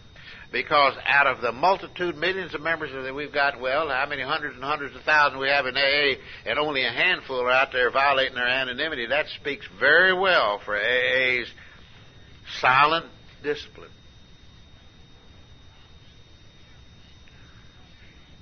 And so as our individual and group develop, progress, we obey the AA traditions because we think they are right for us. We obey these principles because we think they're good principles, even though sometimes we will resist. And a lot of times when we violate a tradition, really it's ego saying, well, look how many people are going to get well because I am going to tell them I'm a member of AA, on whether it be in the newspaper or anything else. But what if you get drunk again? How many are you going to kill? Tell me if anybody in this room has got for absolutely sure that sober right this second can guarantee me or anybody else that 40 years from now they're still going to be sober. Well, this is what we're guaranteeing to people out yonder. This is exactly what we're doing when we do that. We don't know. We don't know. But at least we're telling them the truth when we say, I'm sober today. And I have been, et cetera, so long. And it's human ego not to get out here and somebody say, well, how long have you been sober? Well, I've been around the program 18 years. And then some wise monkey said, well, when did you have your last drink? Oh, 4 days ago. Now, you get on television and start talking like that, what is the credibility to a drunk out there? Now, most drunks don't watch them kind of programs. A drunk is drinking at home. He ain't watching as the world turns. He ain't reading the Watchtower. If he's watching television, it's when he comes to and got them test patterns on.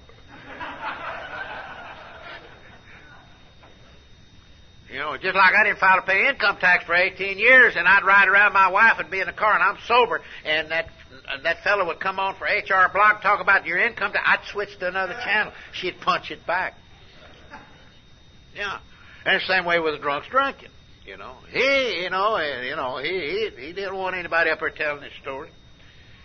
And so now comes the final level of obedience. We obey these because we really want to for ourselves. It's not a question whether they're right or wrong. We conform because we genuinely want to conform.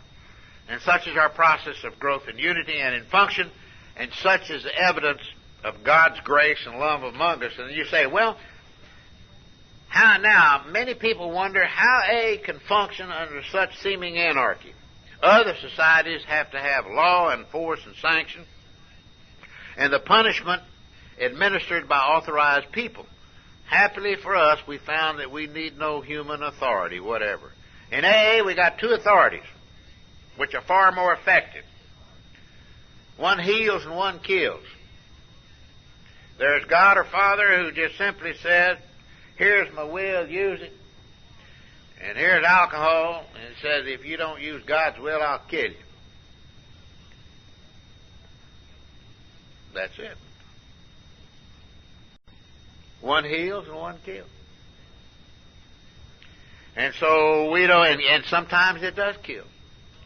And so when all the chips are down, we conform to God's will or we perish.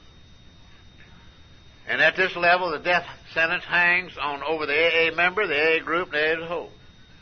So there's authority enough, love enough, and punishment enough, all without any human being grabbing the handles of power, such as AA's backdrop and backstop against dissolution in its final guarantee of survival under any and all conditions. Because I'll tell you why. For us, it's to do or to die. In this deal, as a recovering alcoholic, we either live the steps and face the consequences or don't live the steps and face the consequences. As an AA group, we either live the traditions and face the consequences or we don't live them and face the consequences. Doesn't make any difference. Either way around, we're going to have to face the consequences. Here comes a goodie, Tradition 5. Each group has but one primary purpose, to carry its message to the alcoholic who still suffers. You know, every newcomer learns the hard way, and some of us, every newcomer, and some of us especially learn the hard way, rather, that this business of staying sober has to have top priority. If we fail at that, we'll never succeed at anything else. And so the fifth tradition just simply reminds each group that unless a group makes its primary purpose that of every alcoholic who comes to AA, the freedom to stay sober, then we are flirting with people's lives.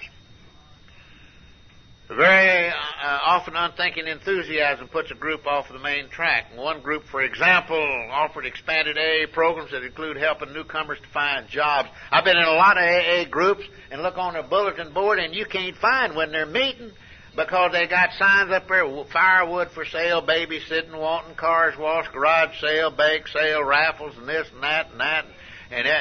And somebody's going to show a film on alcoholism and et cetera and et cetera. And you say, well, when do you meet? Oh,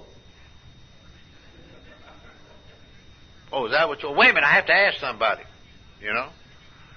Now, Tradition 5 doesn't frown on the individual AA who tells another about the job, but a good job, but when the group turns itself into an employment agency, the newcomer may get confused about his primary purpose. Now, AA's function is to help an alcoholic get sober, and then that alcoholic can get himself on the payroll, or he can get a job, or he can quit it, whatever he wants to. That's really not AA's responsibility. It is not AA's responsibility, nor is it AA's concern if you want to work. All we want to do is, what do you want to do about living sober? And then one can go on from there. Now, using discretion, a member may lend a few dollars needed for a meal or a room, or even having a broke alcoholic to be a temporary guest in your home. You've never lived till you've had one of them temporary guests in your home, and they stay for a year, you know. God, I remember I had one of them in there, and good God Almighty, and one night there's a knock at the door, and I open it up, and police are police. I don't care if they got long hair and wearing boots and jeans, or they got a burr cut and smoking a pipe and wearing white socks and hush puppies. They're all the same. They got emotion. Out comes their hand, and out comes their picture and their badge, and all just whoop. I believe they're born that way, you know. And there was two of them one night, and they said, "Are you so and so?" I said, "Yeah." And one of them said, "We got a paper here to search your house." I said, "What for?" "We understand you're harboring a thief." I said, "Well, there was somebody here, but he's gone." And I told him I'd bet him down to 24-hour club, and then he didn't have a place to stay, and all this and all that. And well, we got to search. And I said, well, he did leave 2 boxes. And so they went in there, and he opened up the boxes, and my God, there were transistor radios in there, and rings, and watches. And one looked at me, he said, "Are you a fence?" I said, "What's that?" He said, "Somebody that's getting this stuff and reselling it, stolen merchandise." And he said, "Well, you're going to have to come down and meet us." And so I get in the squad car with him, and I go down there, and I'm laughing all the way, and I'll tell you why. And we get down there, and these 2 detectives take this box, and they get somebody to sign, take the property room, and then they take me over to the night desk sergeant. And they tell him this and that, and then they leave. The desk sergeant looks up at me, and he says, "Sponsor."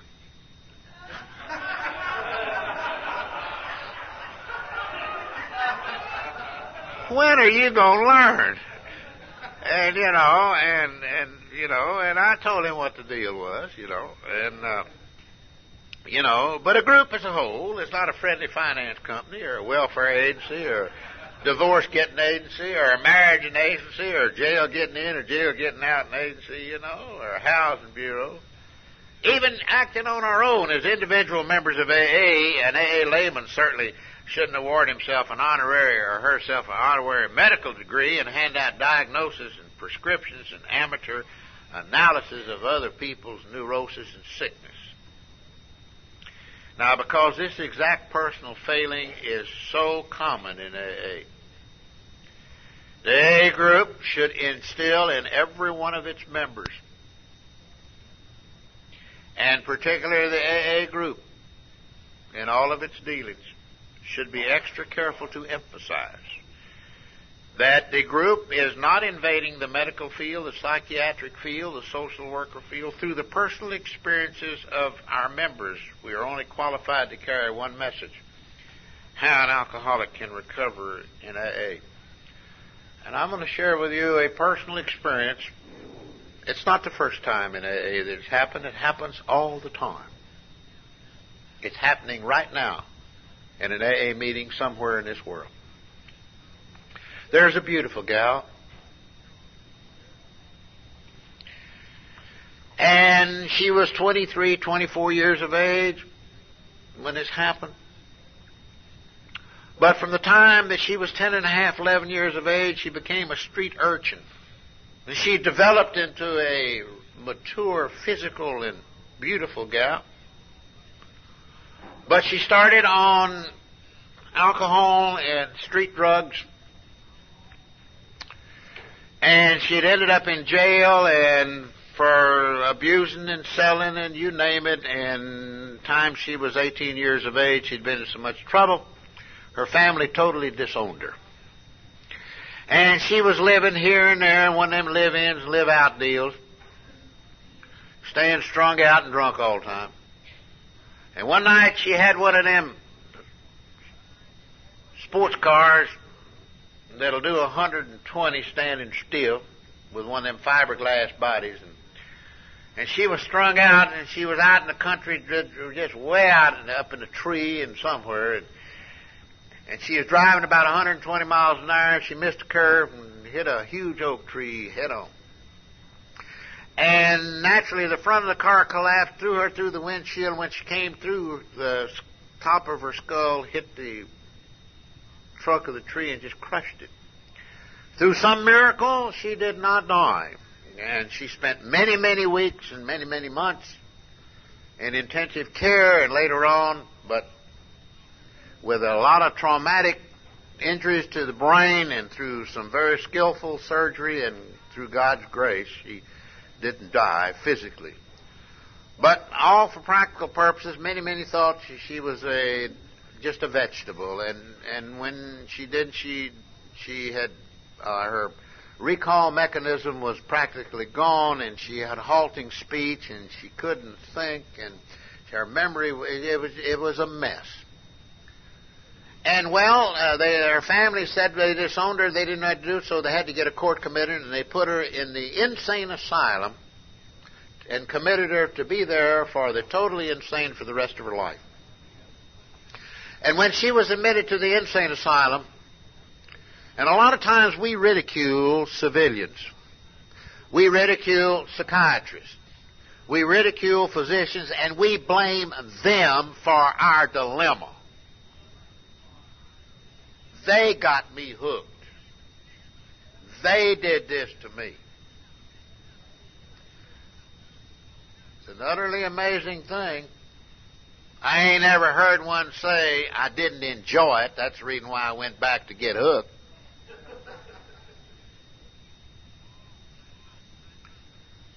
Okay.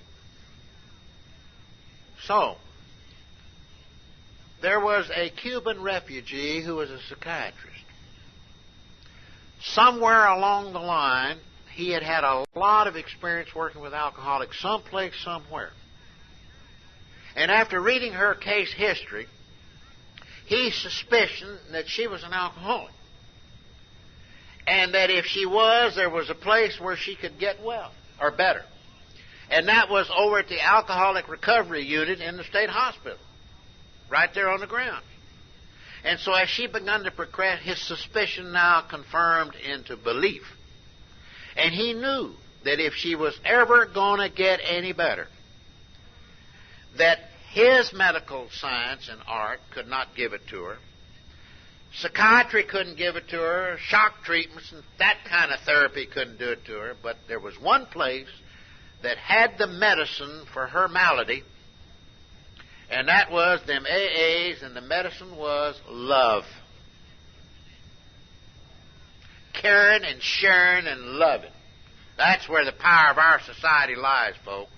One drunk talking to another. We care about each other and share about each other because we're a common bond of experience. Because you can't give away something you don't possess. And so when she got a little bit better, they moved over to the alcohol recovery room, and God, she just started blooming, just like a rose, just blooming. And when the gals from the outside groups would come in and bring the program, and they'd talk with her, and they brought her pantyhose, and they brought her makeup, and they brought her a hair dryer, and they taught her how to put makeup on again. She couldn't even recall how to do that, and fixed her hair and God and everything and clothes, and she kept saying, if I ever get out of here, can I be a member of AA? And they said, well, if you want to. And finally, she was allowed to go out one weekend, and they took her to AA meetings everywhere, and God, she enjoyed herself so much. And finally, the day came that, that they said she was well enough if she wanted to go out in the outside world, as long as she had a sponsor, and as long as she had a place to live. Well, they brought her into one of the gals' house for about 3 weeks, and then they found a little job for her to do there in the apartment to make a few dollars, and then they found a little garage apartment for her, and she started going to the AA groups, and God, everybody loved her, and she loved AA, and this was her family, and she was just growing and blooming. And then the night came when she sat in one of them closed AA discussion meetings to where everybody in there is an expert. And the topic for discussion that night was, are you really sober if you're also taking medication? Well, it got around to her, and because of her traumatic brain surgery, for the rest of her life she was on Dilantin and a mild dose of phenobarbital, which is the standard medical prescription and treatment for seizures of that nature and convulsions. And it got around to her, and she got to talking about how she's on Dilantin and phenobarbital, and right there and then 3 members sitting in that group jumped her up and says, you're not sober, you're taking dope. And you got to throw it away, and you've got to have a new sobriety date. And not knowing any better and thinking that she'd be kicked out of AA and she had no family, and she went into the secretary's office and asked for her sobriety card, scratched out her original sobriety date, put out a new one, went home and threw all of her prescribed medication, which she was not abusing, down the toilet and flushed them down. And 3.5 weeks later, she had a seizure and a convulsion, the kind that Gatorade and honey won't stop, salt water sipping won't stop, and she died. Her sponsor called me, and she says, I called her parents, and they said, what are we going to do? And they said, we have no daughter. She called me, and I was her male sponsor, and I said, we'll have a funeral. And I don't know about up here, but we have a group of us that we have a few lots scattered around for our less fortunate brothers and sisters. Even some of them went back to drink. Then she said, who are we going to have pallbearers? I says, I know 3. And I called up them 3 members of AA and asked them if they'd be pallbearers. And coming back from the services, they rode with me, and the one that had been sober 5 years, he said to me, where did we go wrong? And I said, the AA group and the AA members in all of our dealings should be extra careful to emphasize that we are not invading the medical field. Only through the personal experiences of our members are we qualified to carry one message: how an alcoholic can recover in AA. And I said, gentlemen, We've got a lot of doctors in AA, but we haven't got one physician. If we'll let the physician do the healing, we ain't going to kill folks. Now, that's a common practice in AA, believe it or not. That's not isolated. It happens all the time. And that's what I meant a while ago, that, you know, we're great about talking about saving lives. We don't ever talk about the ones we killed. You know? We certainly did. Now, if we share our own personal experiences, that's one of the reasons why, if I have the privilege to call on a wet drunk on a 12-step call, and I still go on them, I don't tell them to drink. I don't tell them to not drink. I don't tell them to go to AA. I don't tell them not to go. I just tell them my story. Period. That's all I'm qualified to tell them. Nothing else. That's the only experience that I can share with them. Because you see, a wet drinking drunk, when you tell him, you say, look, can't you see what's happening to you? If he could see what's happening to him, he'd see. Can't you hear what they're saying about you? If he could hear it, hear. He says, that stuff you're drinking, it's killing you. Let me have it, and you grab it and take it away from him, and that drinking drunk will give you the most logical answer you'll ever hear in your life. And he says, no, it's not killing me, but take it away from me, it'll kill me. I have to have it to live, I have to have it to sleep, I have to have it to eat, You may not have ever heard that in AA, or have you? Well, you better listen to it sometime, I'll tell you. We're talking about old-timey AA, and we're talking about the kind of stuff that's been responsible for lives living sober. Whether we like it or not. Whether we like it. I didn't like to hear those things when I come to Alcoholics Anonymous. But I've seen some very, very sad things happen in AA, along with the joyous things in AA. And, you know, and it's so easy. It's just like you walk into a drinking bar right now with a bunch of drunks in there, and you walk up to them and you say, how you doing? Fine. Fine. We don't like to talk about those challenges. We don't like to talk about it until they override us. And so, you know, as a result of it, so when, you know, the temptation in AA as far as education, the public and everything else is stronger at the time this tradition was written. Because public ignorance about alcoholism as an illness was more widespread than it is now. And since then, other agencies have sprung up to assume the job of educating the general public on alcoholism. Now, education and educating the public on alcoholism is not AA's purpose. No. Only what AA can and will do for an alcoholic if that alcoholic is willing to let it happen to him. Now, because these agencies, such as the National Council on Alcoholism, all the state agencies on alcoholism, mental health and retardation, and alcohol and drug abuse, and etc., we can go on right down the line, are also trying to help the active alcoholic. They are our friends. And so Tradition 6 now establishes the boundaries of this relationship and allow us to work our side of the street and them to work our side of the street, and ain't nobody getting run over jaywalking in the middle. And then we can walk and each of us do what we've got to do. The reason that the National Council on Alcoholism was started, it was started by the thinking of Bill Wilson and several others to do the things that AA had no business doing. Period. And so Tradition 6, an AA group ought never endorse financial in the AA named any related facility or outside it. Enterprise, unless problems of money, property, and prestige divert us from our primary purpose. Now, the related facility may be a group, outside group combating alcoholism, or an enterprise that AAs want to start. And it was the latter that most confronted our young fellowship, and you know what, today it still confronts our fellowship. Particularly with all the grant money, with all the monies that are available today.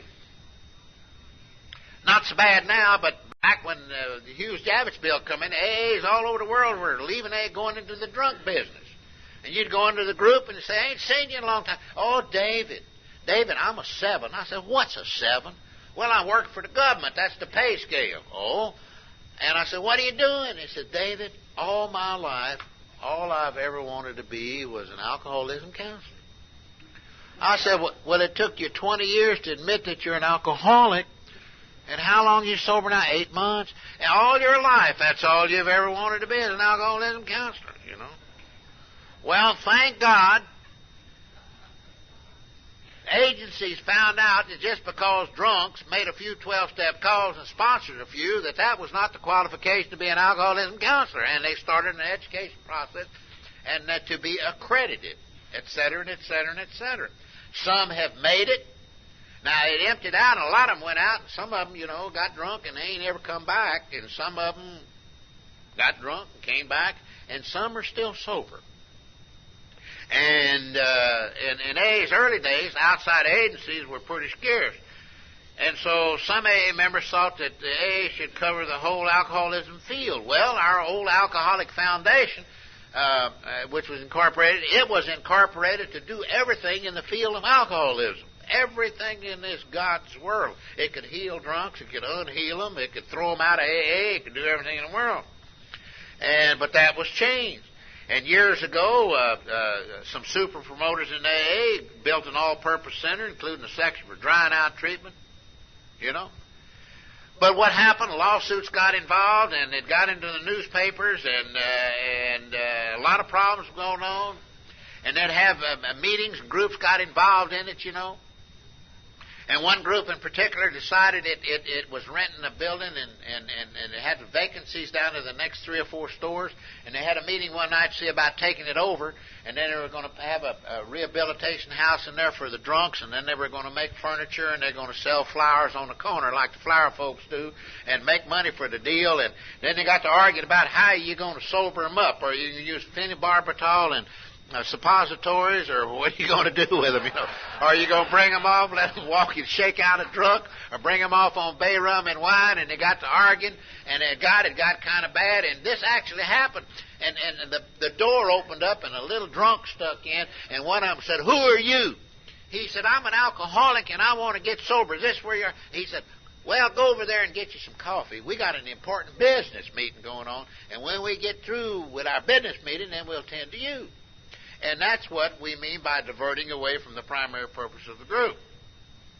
And as a result of, now that ambitious center, they never got off the ground.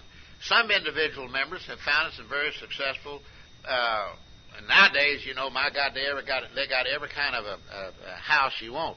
They got a 3/4 house, halfway house, quarter house, 7 3/8 house, 2 millimeter house. They got them all the way down to just house, you know.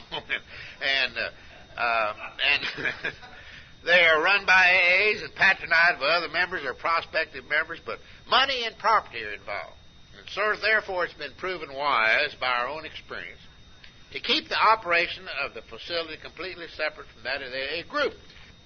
AA names like the 12-step, 4-step, first step out of the name. Now, towards outside agencies dealing with alcoholism, the AA policy is very simple: cooperation but not affiliation. And a group cooperates, for example, if it wants to, by the vote of its members. Nothing is binding in AA. You can't force a group to do anything. A group don't even have to turn its money in. It can do with it whatever it wants to. It has to live with only the consciousness of its own being honest. And alcohol loves actively dishonest drunks that are sober. It just sits there and licks its chops. Yeah, I'm going to get me another one tonight. You know, and it does. And as a result of it, cooperation but not affiliation. Now, a group cooperates by welcoming referrals from treatment facilities or from modality. The thing that I don't understand about treatment facilities, I wish somebody, if you got them in this area, go back and tell them. When they say, now you go to 90 meetings, 90 days or 60 meetings, but why don't they say you not only go to meetings, but stay in AA? Stay in AA. It's the only hope you got out there. Stay in AA. And so, we welcome them from court committed, and from institutions. The group can vote on whether it wants them in there or not, believe it or not. Yeah. Or if they want to participate, come to an open meeting, sit there, sure can. But in one area, money for a rehabilitation house was solicited at AA meeting, implying affiliation. In another area of the country, AA was listed among beneficiary United Fund Drive. And you say, well, somebody goofed. Well, they sure did. Now, AA members employed by outside agencies, we used to call them two-hatters, wear two hats, but Tradition 6 cautions against any such member against wearing both hats at once. It's impossible for a drunk to wear two hats at the same time because we ain't got but one head.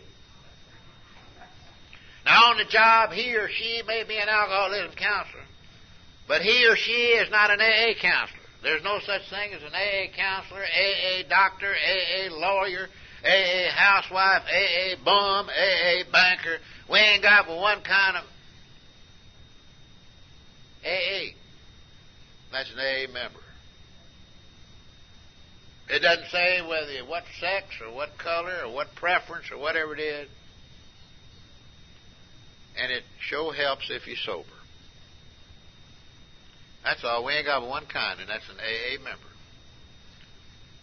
Now, at meetings, at meetings, on the job, as I said, at meetings, he or she is just an AA, not an alcoholism expert. So today, and we understand the paradox that the more AA sticks to its primary purpose, the greater will be its helpful influence everywhere. And we're all perfectionists, and after failing at perfection, we'd gone to the other extreme. And we'd settle for the bottle and the blackout. And then Providence, through Alcoholics Anonymous, had brought us within reach of our highest expectations.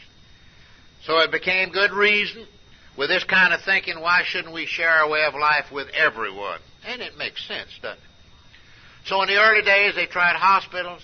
They all folded because you cannot put an AA group into business.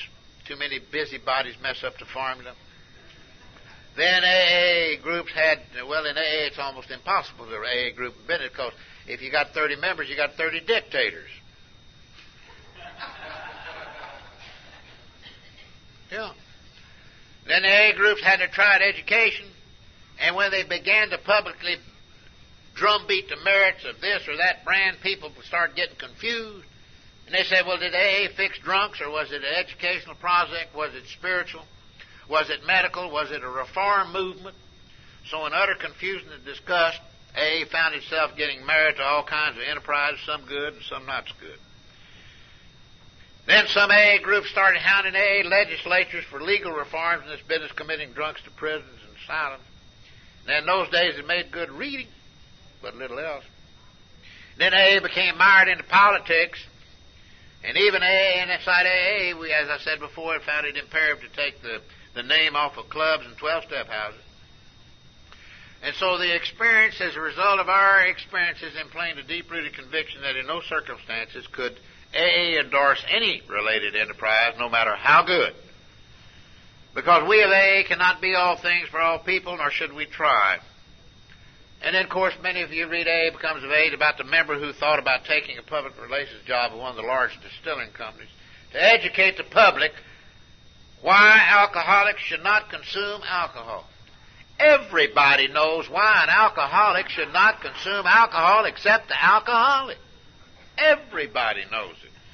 But that liquor association wanted that member to use his full name and all of his advertising, and he was to be described as its director of publicity and as a member of Alcoholics Anonymous. Now, there couldn't be the slightest objection if such an association hired an AA member solely because of his public relations ability and his knowledge of alcoholism, but that was not the whole story.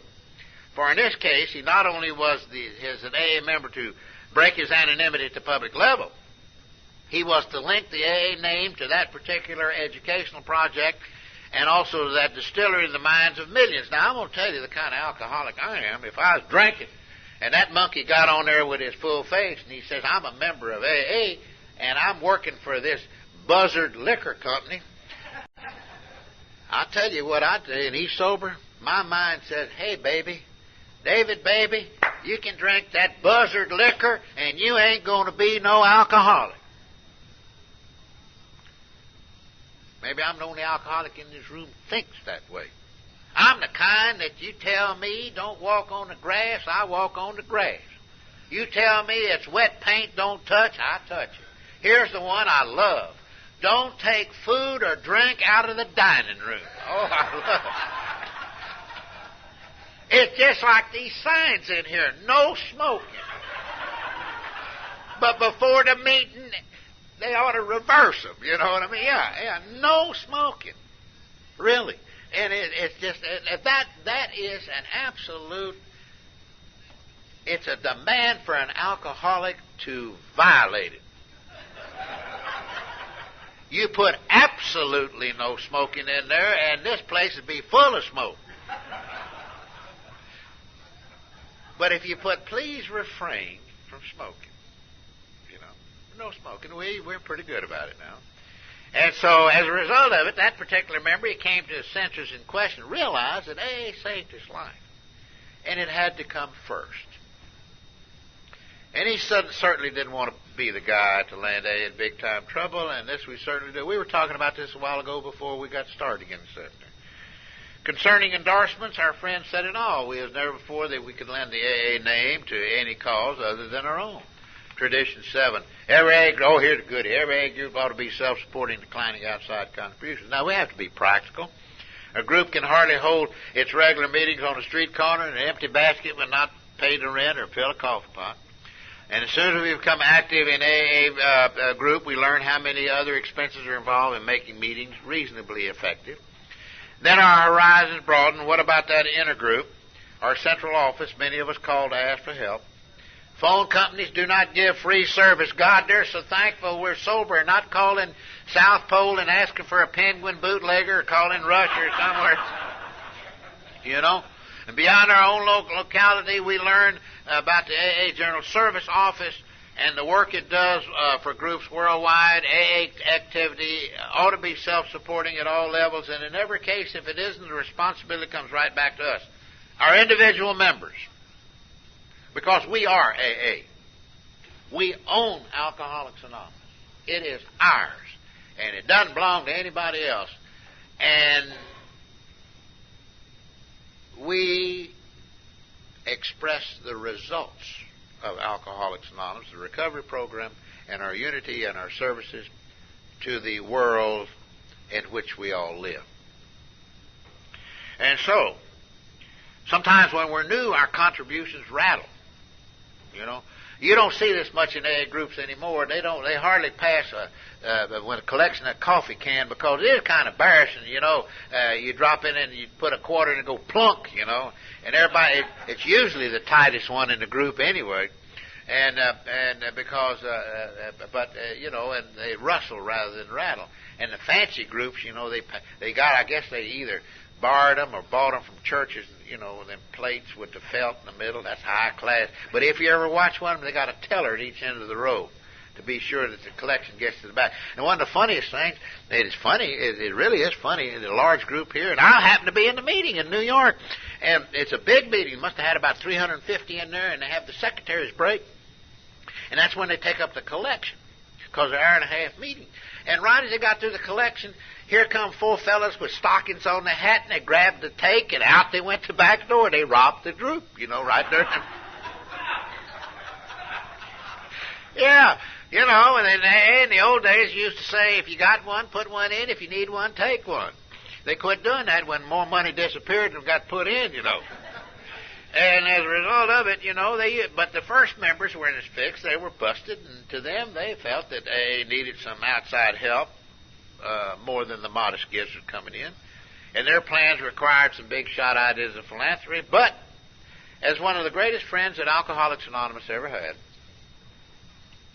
and he gave us the greatest piece of experience that AA could possibly ever be given to us for nothing, was John D. Rockefeller Jr., an early AA friend, who said, I'm afraid money will spoil this thing, and I'm not going to be the one that's going to spoil it. And a few AAs had already reached the same conclusion. Gradually, minority became the majority, and experience showed that our own members ourselves, when we are informed what it is needed for, we could provide enough to finance AA's proper aim. So it's the simplest application. Tradition 7 is easily understood when we hear about an AA group being started with funds from a federal grant. But then we come to the borderline cases. Groups that put on a raffle for the benefit of their central office and invite the public. It's nothing wrong if you're going to put on a raffle as long as our members participate. But when you go out on the street and sell them to everybody and their brother to buy tickets, or have a weekly bingo party and invite the public to participate, or have a dance and go out and sell tickets and invite everybody to come in, now these projects would be routine for other societies, but for us, such actions just simply mean that we got our hand out again asking non-members for money. There was a group in one part of the country that they went out and they formed a group, and they had about 5 members. And the group didn't grow. It just stayed 5 members. And then they got 1 and they got 6, but it didn't grow. But they were real, they went out and like any good thinking drunk does, they didn't go buy 10 chairs, they bought 50. And they're sitting there in this room with 50 chairs and they went out and bought 50 big books to sell. They just knew that everything's going to be fine.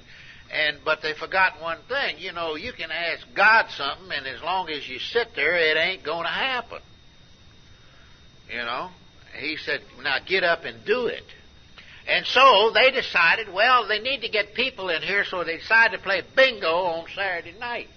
And it would start at 9:30, and the meeting was 8 to 9. Well, word got out, and they started coming out there. And that little old meeting, the next thing you know, they're coming in at 8:30 to get a bingo seat. And finally, they moved the bingo back to 7 o'clock. But the bingo games got big, and they were giving away cash prize, and the group started, not the group, the bingo game. They knocked out a wall, and they had a bunch of people in there, and they invited their neighbors and grandma and everybody to show up.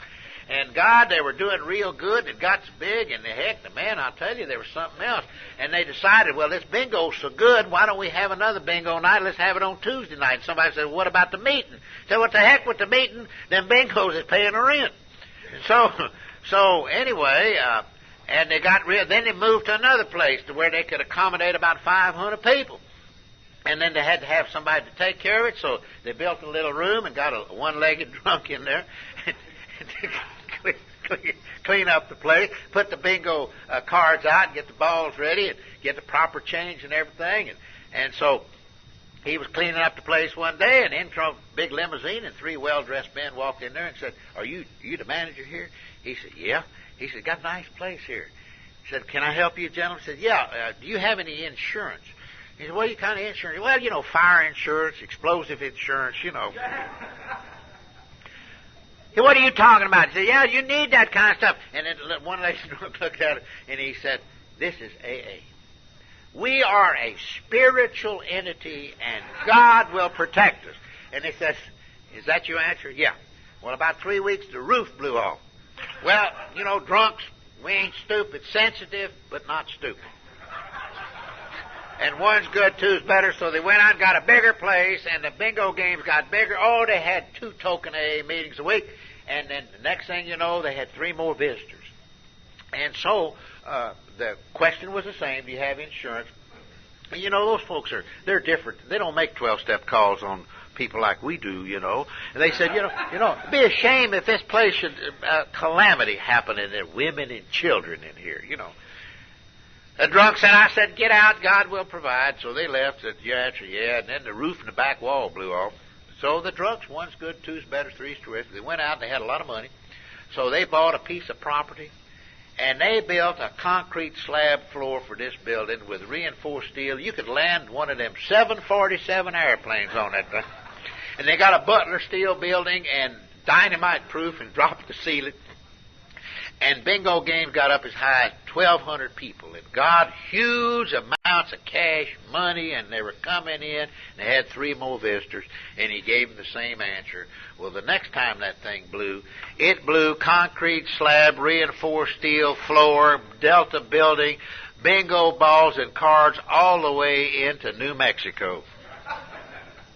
Well, I got a phone call from our general service office and one of the secretaries, and they had the news media up there, not only television, but radio from every one of the networks wanting to know what in the devil is going on. This was broadcast already on the morning show, on the noon show, at the 6 o'clock news in the morning, and they want to know what's all this gambling and dynamiting. Well, you see what happened. Anytime you use dynamite or explosive, you got the Treasury boys on you, my friend. You betcha that's the Secret Service, and they're real nosy about things like that. And they want to know what in it. And when they called me, I said, well, I don't know why you called me. This is the third time. Well, they saw the errors of their way, and they went and started another group and started working with drunks. And the group just growing. And guess what? They had a business meeting last summer, and they decided to start the bingo again.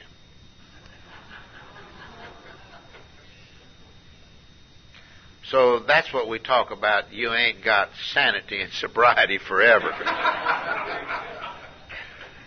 Yeah. And, often, of course, we don't have to ask. AA is now high on the worthy list of our members. Oh, yes. AA politely turns down many unsolicited gift requests. Particularly, we do not take from non-alcoholics. Period. Our conference even voted a limit of $500 that you can give a year to our general service office. Why you lie? $500 a year in your will, and it has to be given in the year in which you die, and it can't be perpetuated. Now, you can give $100,000 to AA anytime you want to. Just get you $100,000 $1 bills and go to a lot of meetings.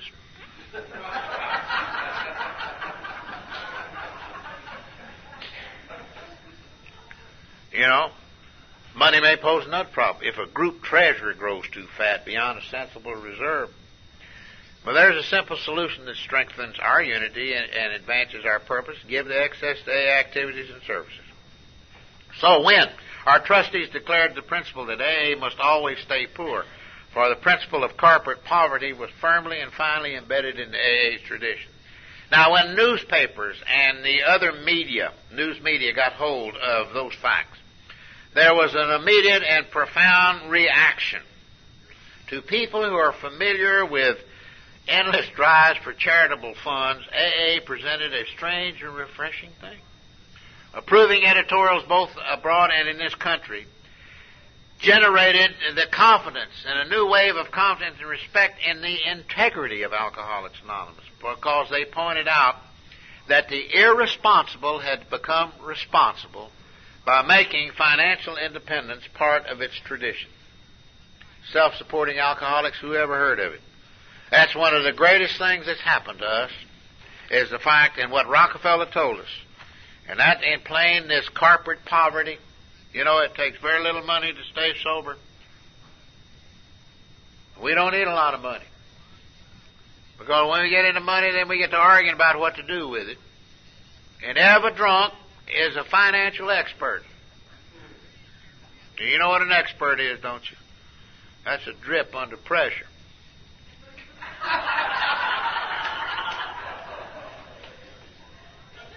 An expert about everything. They get to arguing and fighting over it. Best thing to do is empty her out and give her away. Do whatever you want to with it, whatever the group wants to vote. But always remember this. Be willing to face the consequences. That's all. So that's not punitive in nature, is it? Tradition 8. Alcoholics Anonymous should remain forever non-professional, but our service centers may employ special workers. Well, spiritual as it is, AA remains very much of this world. The 8th tradition, like the 7th, focuses on that vulgar 5-letter word that's not mentioned in any of the traditions called money. How many of us had to explain to some cynical prospect, no, I'm not a social worker. I do not get paid for talking with you or sitting with you while you shake out a drunk. We do this because it's part of our work, part of our staying sober. However, this doesn't mean, of course, that the idea of turning professional has never entered any AA's mind. Now, in the lean years, our co-founder, Bill Wilson, he thought that he could because of his experience, he would become a lay therapist to earn money and helping alcoholics. And so he went to the drunks and said, Colonel Towns wants me to work there as a deal. And they looked at Bill and said, well, you're the head horse. And here you are, you're telling us what not to do, and you're going to turn around and do it. And so Bill got a nudge from the group conscience at that time that he could never hang out a sign reading Bill Wilson, AA Faith Healer at $10 an hour. And so it became clear to the early members of AA that no member of AA should ever ask or accept payment for carrying a message to somebody else. That's the AA message. About our own personal experience, person to person, face to face. And you say, well, what about those who are members of AA who work in treatment facilities or who work for agencies? They are working there as a job. Now, they're there because they're sober. But if they're just sitting there telling their story to them folks, then they ain't doing the job. That's a business. See, the difference between treatment and AA is AA is recovery and treatment's treatment. Now, we do treat alcoholics in AA. You know how we treat them? Real good. But you see, the bottom line in AA is not money. No treatment facility can operate without paying its bills. It's got to get money someplace, somewhere. And they've got a unlimited market out in that world because they're uncovering them more every day. And there's some that are not satisfied. This has nothing to do with AA, but AAs get involved in them and drag it into meetings and drag them into groups and ask them to come and share and all this and all that. And some treatment facilities can't cut the mustard just treating drunks and other addicted people. They're treating stop smoking, weight reduction, and a lot of other things, you know. And then some AA members say, well, it's all in the same, you know. And I was sitting in a treatment facility not long ago, and one of them, he's telling me, now, you go to AA and don't let them give you any guff. Now, David's here. Alcohol was a chemical of his choice, and you go, Valium was a chemical of your choice, although you... And I said, wait a minute. I never went to the whiskey store and said, sell me a half a gallon of chemicals. You can call it whatever name you want to call it. I'll call it what name I call it, and you ain't no more authority than I am about it. But let's just set the deal straight. That's all. Now, why don't you tell this young man that he's welcome to come to AA? And I'm not going to ask him whether he's an alcoholic or whether he's an addict or whether he's a gorilla. Let him come on. And then I'm going to ask him the question, do you decide you want, when you decide you want what we have and are willing to go to any length to get it, then you're ready to take certain steps. And it's in the deal, you for yourself will have to make up the mind whether you belong or not, and not what somebody else tells you what you need to do. And the sooner you learn that simple principle of freedom, you got a chance to live in this world. And I said, I got to wondering one day, if I die and if I go to heaven, and I get up there and the man said, and I said, now where is the meeting? I want to be secretary of the AA group up here. And I got to wondering if I got up there and said, David, you're not even an alcoholic. And then I got to thinking about, you know what? Nobody ever questioned whether I was an alcoholic or not. They just took my word for it. They didn't test me. They didn't take my blood or they didn't smell me or nothing else. They just took my word for it. And you know what? I got to listen to them people, and they just like me. They did the same thing and everything else. And so, when the questions arose about our membership, and the word of hope sending thousands of alcoholics in search of AA. The first intergroup or central offices were usually manned by AA volunteers. Now, today, such offices are so busy that full-time employers are needed as well, and naturally AAs would be better suited for such jobs than non-members. But then, are these AAs being paid for doing 12-step work? No, they're being paid there to answer the phone, to inform people where AA is, and if it's a real good, real functioning central office, it will also have, and they say, well, is it for an alcoholic? No, I'm living with one, and he's driving me crazy. And so whoever's on the phone says, just a minute, here is the number for Al-Anon. We suggest that Al-Anon have you. Or if they say, no, it's not an alcoholic, but I got a son that's an addict. Just a minute, here's number for Narcotics Anonymous. Or here's the number for a brew. That is a community service. That is the greatest attraction, that our kind of people are here to help people that you'll ever know of in your life. Those people, they turn to us as a court of last resort. And I'll always carry a list of those things to make it available to people. And I make it my responsibility, because I run into things like this all the time in Alcoholics Anonymous. And to people all to know, and they want to know where is a place that their work can go. And if you don't have any money or third-party pay, is there some place they can go? I got a list of that deal. And this is what the central office is for, to tell a drunk where a meeting is. Would you like to have some literature? Some church organization calls up. We'd like to have somebody come and talk to our Alcoholism Awareness Week.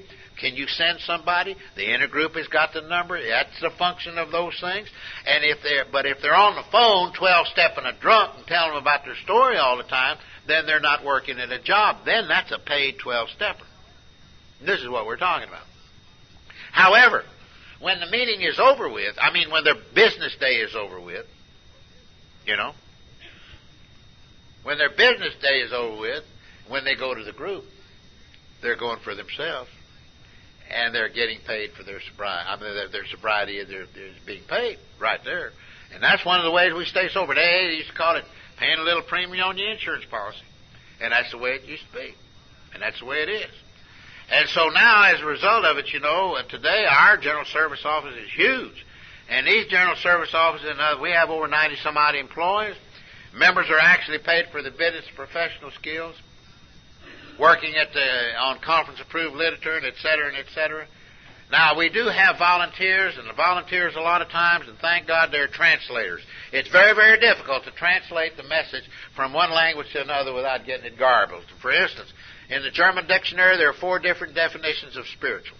And finding the one word that would fit all of them folks over there that are German-speaking members of AA was quite a chore, and they finally got a good translation of the Book of Alcoholics Anonymous that came out here in the last 5 or 6 months. And it is an excellent book. But finding it is tough, because we need to have people who translate who know street language. It's very difficult. Now, you get someone who has a college degree and a doctorate in, let's say, Italian, and you've got a drunk laying out there in the canal out there in Venice, and he's just retching his guts out, and he writes and he talks. Now, I never use this word except only when I do traditions, period. It isn't that I'm against it, but I just don't use it. But there's no word like it. You can't substitute for it, and that's the word puke. There is no word like puke. Throwing up ain't puking. Sick at the stomach ain't puking. And he's laying out there and he writes letters. Oh, he's puking in the canal out there.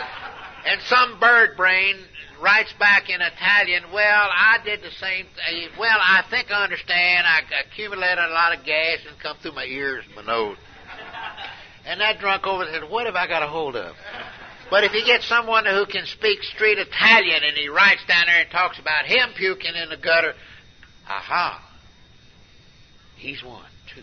You see, that is where the power of our society lies. And so, and as a result of it, and our literature, now please take our literature. Please take our literature. This is one of the most popular pieces of literature that we got in AA. Can't keep it in stock. what happened to Joe, and the other one's what happened to Alice. We can't keep them. We don't know where. And it's comic style, and we believe that the reason it's so popular because in comic style it appeals to the basic intelligence of most drunks. And so when this thing came out, Lewis R., who's still alive from Philadelphia, he was a delegate to the General Service Conference, first black delegate. And they were getting ready to do this, and Bill asked Lewis, said, Lewis, where are all the blacks in AA? Or all the drunks? He said, well, I guess they're not in AA, they're in the penitentiary. And so he said, well, we're getting ready to put this out. What do you think about have a black face? But Lewis said, fine, as long as it's not mine. Well, this is a full-color press. Has to go to artist and illustrator and everything else. So I went to the artist and illustrator, and you always get the cover before you get the inside of it. And it came back, and the black standing there, my God, it was black.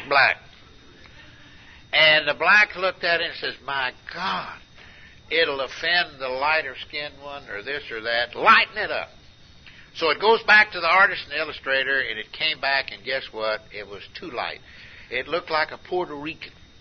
And, well, if any of y'all ever live in some parts of the country, the Chicanos and Puerto Ricans and the blacks, well, they just ain't on the best social behavior. So they sent it back and said, darken it. So it went back, and it came out this color, chocolate. Not too light, not too dark, universal. And that is the reason that our literature is the greatest asset that we have. Because it's not one drunk's opinion. It is a collection of experience of universal living in Alcoholics Anonymous. That is the reason you do not see the name of an author on any of our books or pamphlets. The only one that you'll see the name of the author on is only one booklet. And I bet you never noticed. It's on the front cover of the 12 Concepts. Down at the bottom it says Bill W. It's the only one. It's the only one. Now, you made somebody say, well, what's going on? Didn't Dr. Bob say, let's keep it simple? That's the precise reason our conference-approved literature expresses simplicity of our fellowship. Unfortunately, too many of our AA literature racks are cluttered up with non-AA literature. And this is what Dr. Bob meant when he said, let's keep it simple and don't louse it up with Freudian concepts that appeal to the scientific mind. Tradition 9A, such ought never be organized, but we may create service boards or committees directly responsible for those served. You've got a service board and committee that operates right here in this facility. Got an office in there. It's organized. You betcha. And it serves the AA community for their literature needs and for the things that it is. And each one can be autonomous. But so let the words just keep it simple were the last Bill Wilson heard from his fellow co-founder of Dr. A. shortly before Dr. Bob's death in 1950. And aware of the word it means our recovery program, Bill later wrote we need to distinguish sharply between spiritual simplicity and functional simplicity. And when we get into actions by groups or areas or A as a whole, we find that we must to some extent organize to carry the message or else face confusion, and confusion is not simplicity. When Tradition 9 speaks of AA as such, it goes to the heart of AA's experience, to the spiritual simplicity of one alcoholic saying to another, perhaps help, and another alcoholic answering, I know how you feel. We're here to help you. Now, such a relationship could not be organized, or could it? No, it's highly personal. It's touch and feel. A non-member who is not familiar with AA, the way we operate, and who is familiar with modern business procedures might examine the AA practice of sponsorship and see it as a haphazard operation. That's the reason why it works, because it's haphazard. Nowadays, and drunks, nowadays in the computer age, well, someone, why don't you computerize it? And a drunk comes in, and the group gives him one of them IBM cards, and he fills it out. You ever see a shaking drunk try to fill out one of them things? If it ain't got holes, it'll have holes. And then we've got a IBM cards for every one of our members. And tonight, when the meeting's over, the secretary is going down to the IBM place, and we're going to take all these cards, your card and all of our members, and we're going to drop them in there, and there's two going to come out the bottom. Yours and the one who's going to be your sponsor, we're going to match y'all's profiles up. Well, it sounds logical, doesn't it? But the problem is this. The time they drop the cards up to the bottom and it comes down to the top, down to the bottom, the one who is chosen to be the monkey sponsor could be drunk. So you can't computerize it. Ours is a highly personal touch and feel. Some drunks you talk to, you can talk nice and quiet. Some you have to holler at, some you have to cuss at, and some you have to take a baseball bat and beat them in the head to get their attention. And by action by group, we find we do need some organization. You know, if somebody, if nobody gets up to program, what's the result? If nobody makes a coffee, what's the result? Nobody answers the phone, answers the literature request or the mail? No. So in order to avoid such a disaster, one or more members is either agrees to be responsible, or they're elected, or they're requested, or they're appointed, or you better.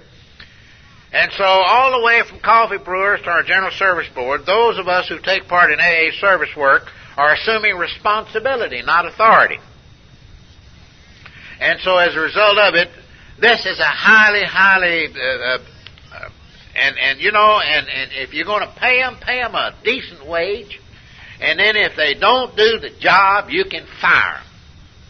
But if you ask a member and say, well, you're retired and you're rich and you ain't got nothing to do, and why don't you come down here and open up and answer the phone and order the literature and count the money and go to the bank? Are they requested, or are they appointed, or you better?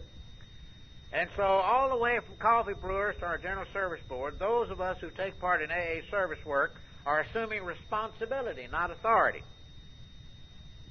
And so as a result of it, this is a highly, and if you're going to pay them a decent wage, and then if they don't do the job, you can fire them.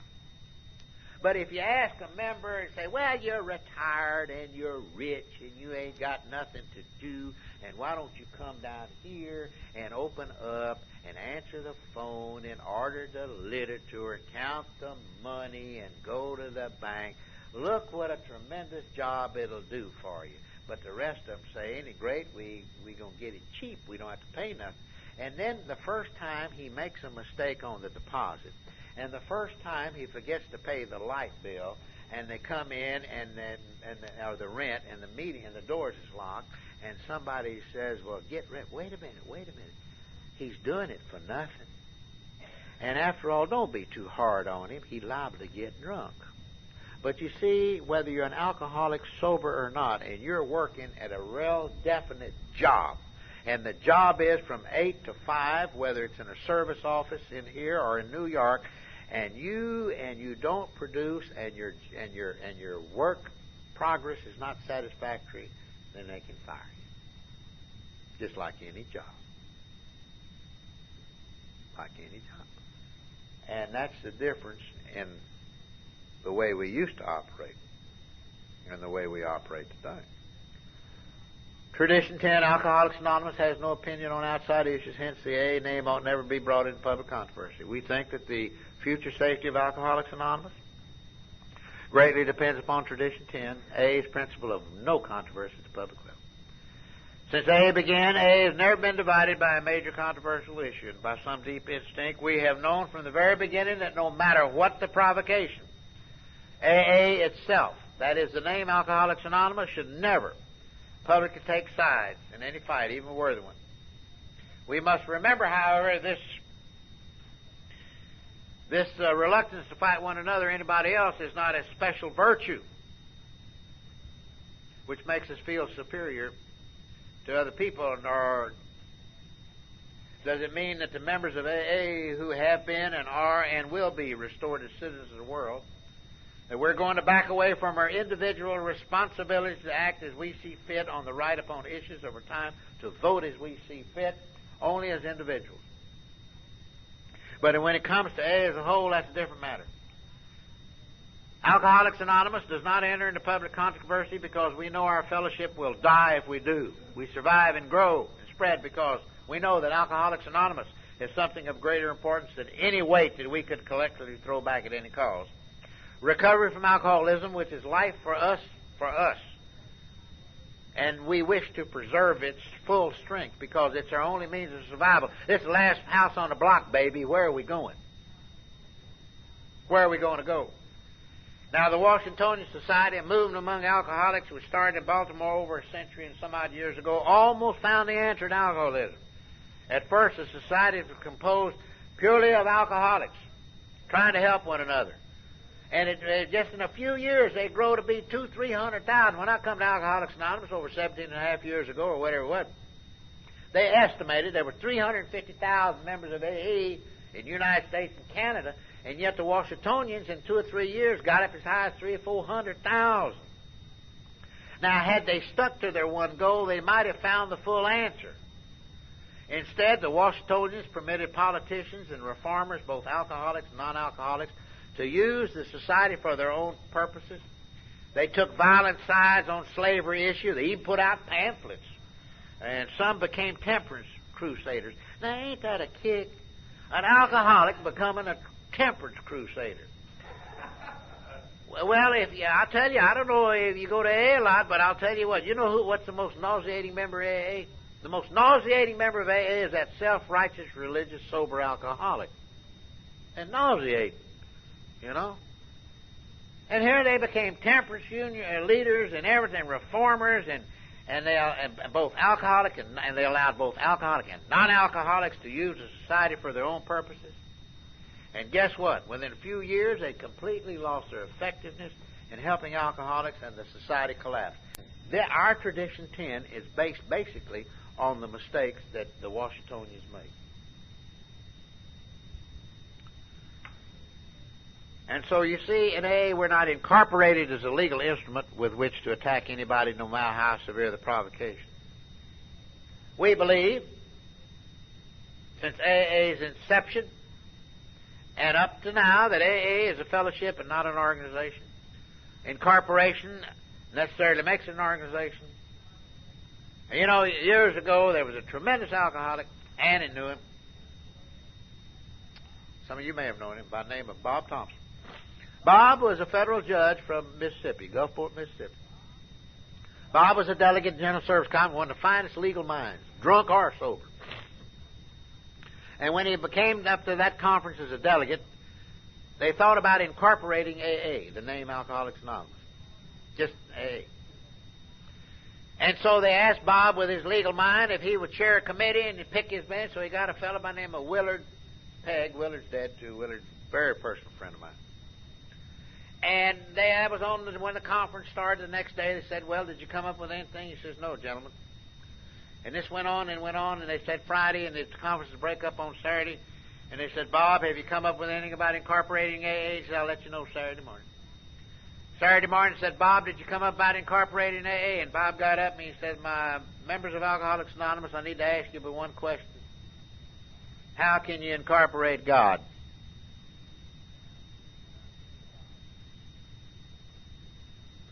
And the question never came up again about incorporating AA. We have to remember, now, listen to me carefully.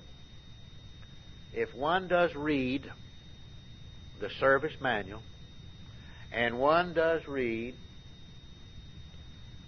the General Service Board and its incorporation, its bylaws, it'll answer a lot of your questions about why is it that certain fellowships can use our 12 steps. And it says this, that the 12 steps of Alcoholics Anonymous belong to all mankind. The 12 steps belong to all mankind, rather. But the minute you put the 12 steps of Alcoholics Anonymous, the two words alcoholics, then reprint permission has to be asked for because of a copyright violation. But you see, because the 12 steps, what are they? It's nothing more than God as we understood Him. You take that out, you take God out of the recovery program of Alcoholics Anonymous, and you have no recovery program. Or a power greater than oneself. And so, but our corporate entities, that's another matter altogether. Tradition 11, our public relations policy is based on attraction rather than promotion. We need always maintain personal anonymity at the level of press, radio, and film. And I want to remind you something. And hey, we ain't got but 3 absolutes. Absolute abstinence from alcohol. The absolute freedom for any alcoholic to be a member of AA and leave AA.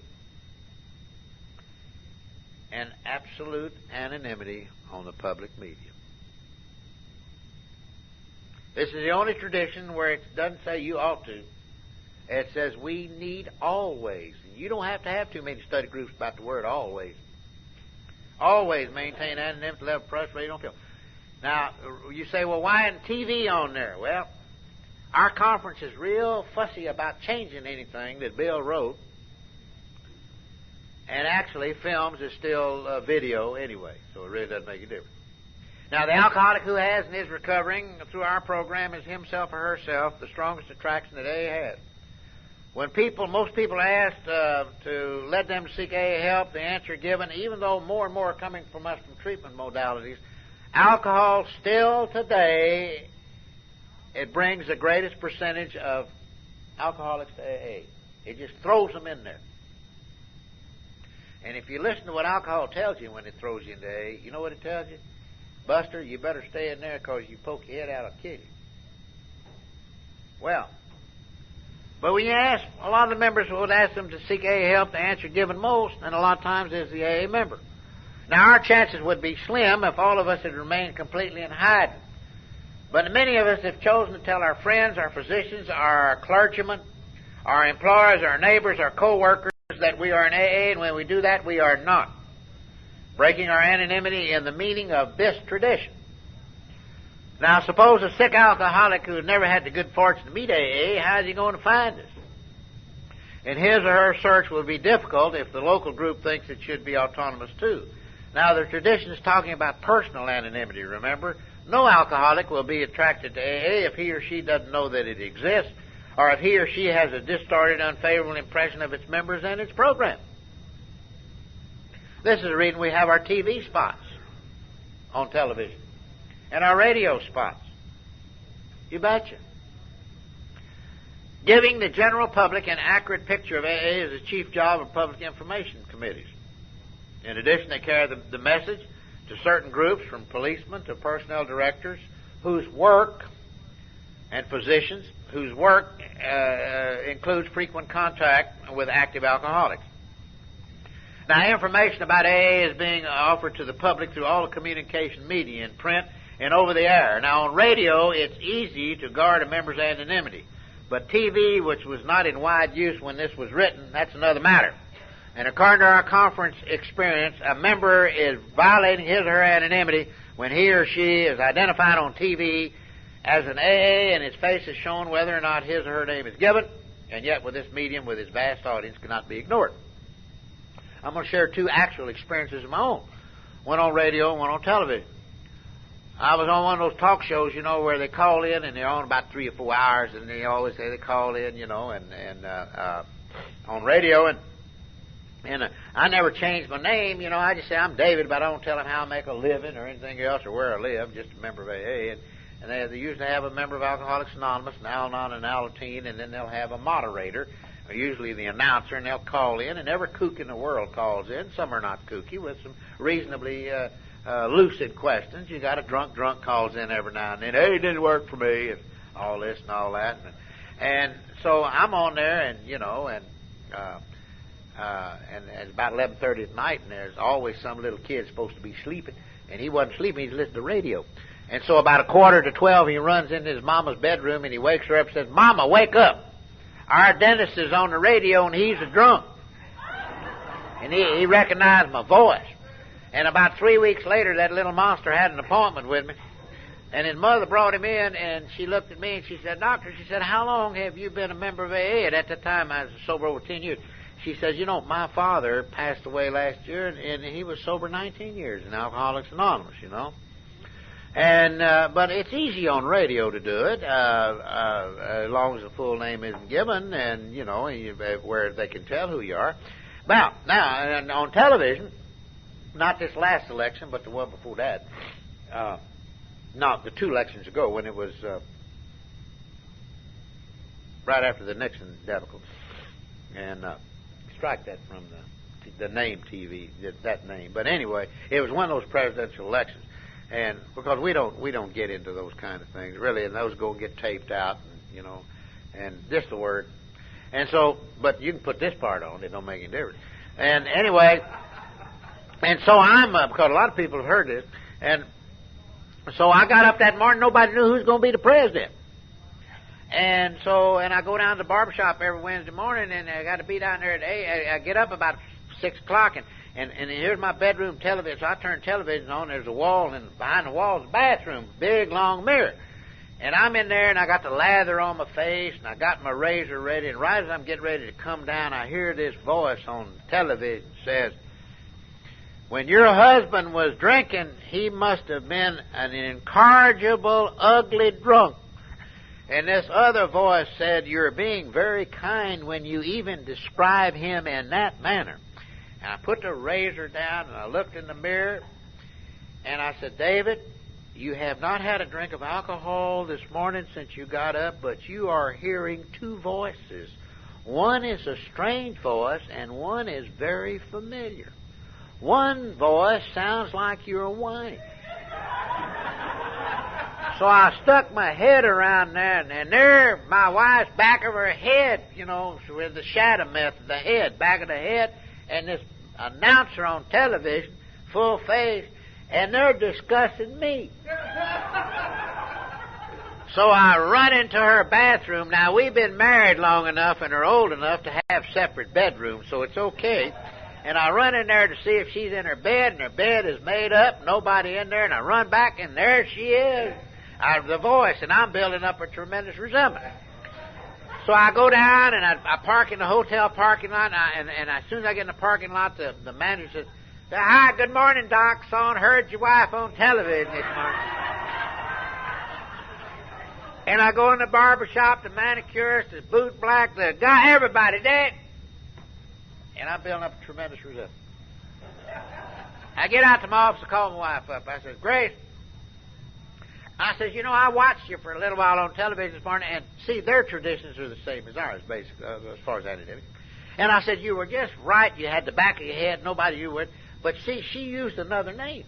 She didn't use Grace. She used another name. But I said, Grace, I have a tremendous resentment." She said, "What's that?" I said, "Of all the names you had to use, why'd you have to use the name of the woman that you accused me of getting locked up with the last time I got drunk?"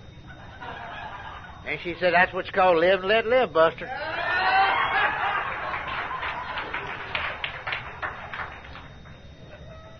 You know. But you see, you know, and she didn't violate her anonymity, and I think everybody in the country saw that, you know, at that time. It just happened to be one of those things. But you know, now you say, well, what about these so-called celebrities, quote, that are on television full face? Now, if you really want to see one of the best, you won't be able to see it because it happened 2 years ago.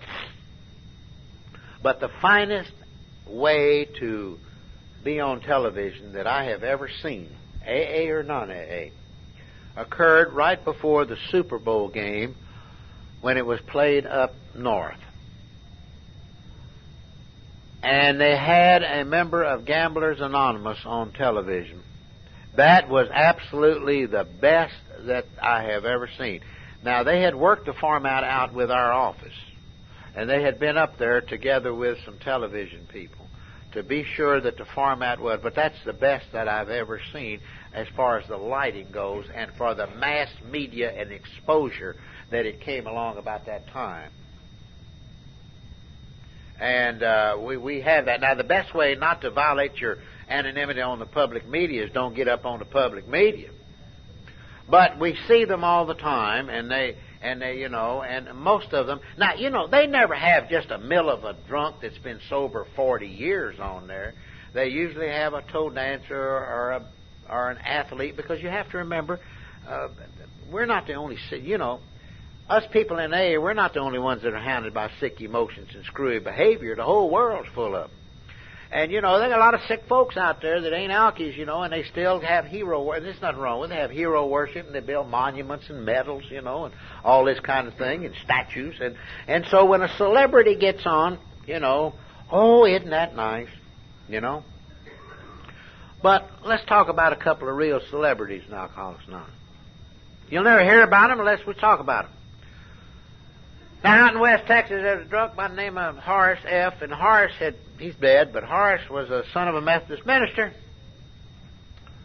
and he was a bad alcoholic, and he was later they had superintendent of a large school system, but due to his alcoholism and his actions, he was fired and ended up down on Skid Row. And he was down in the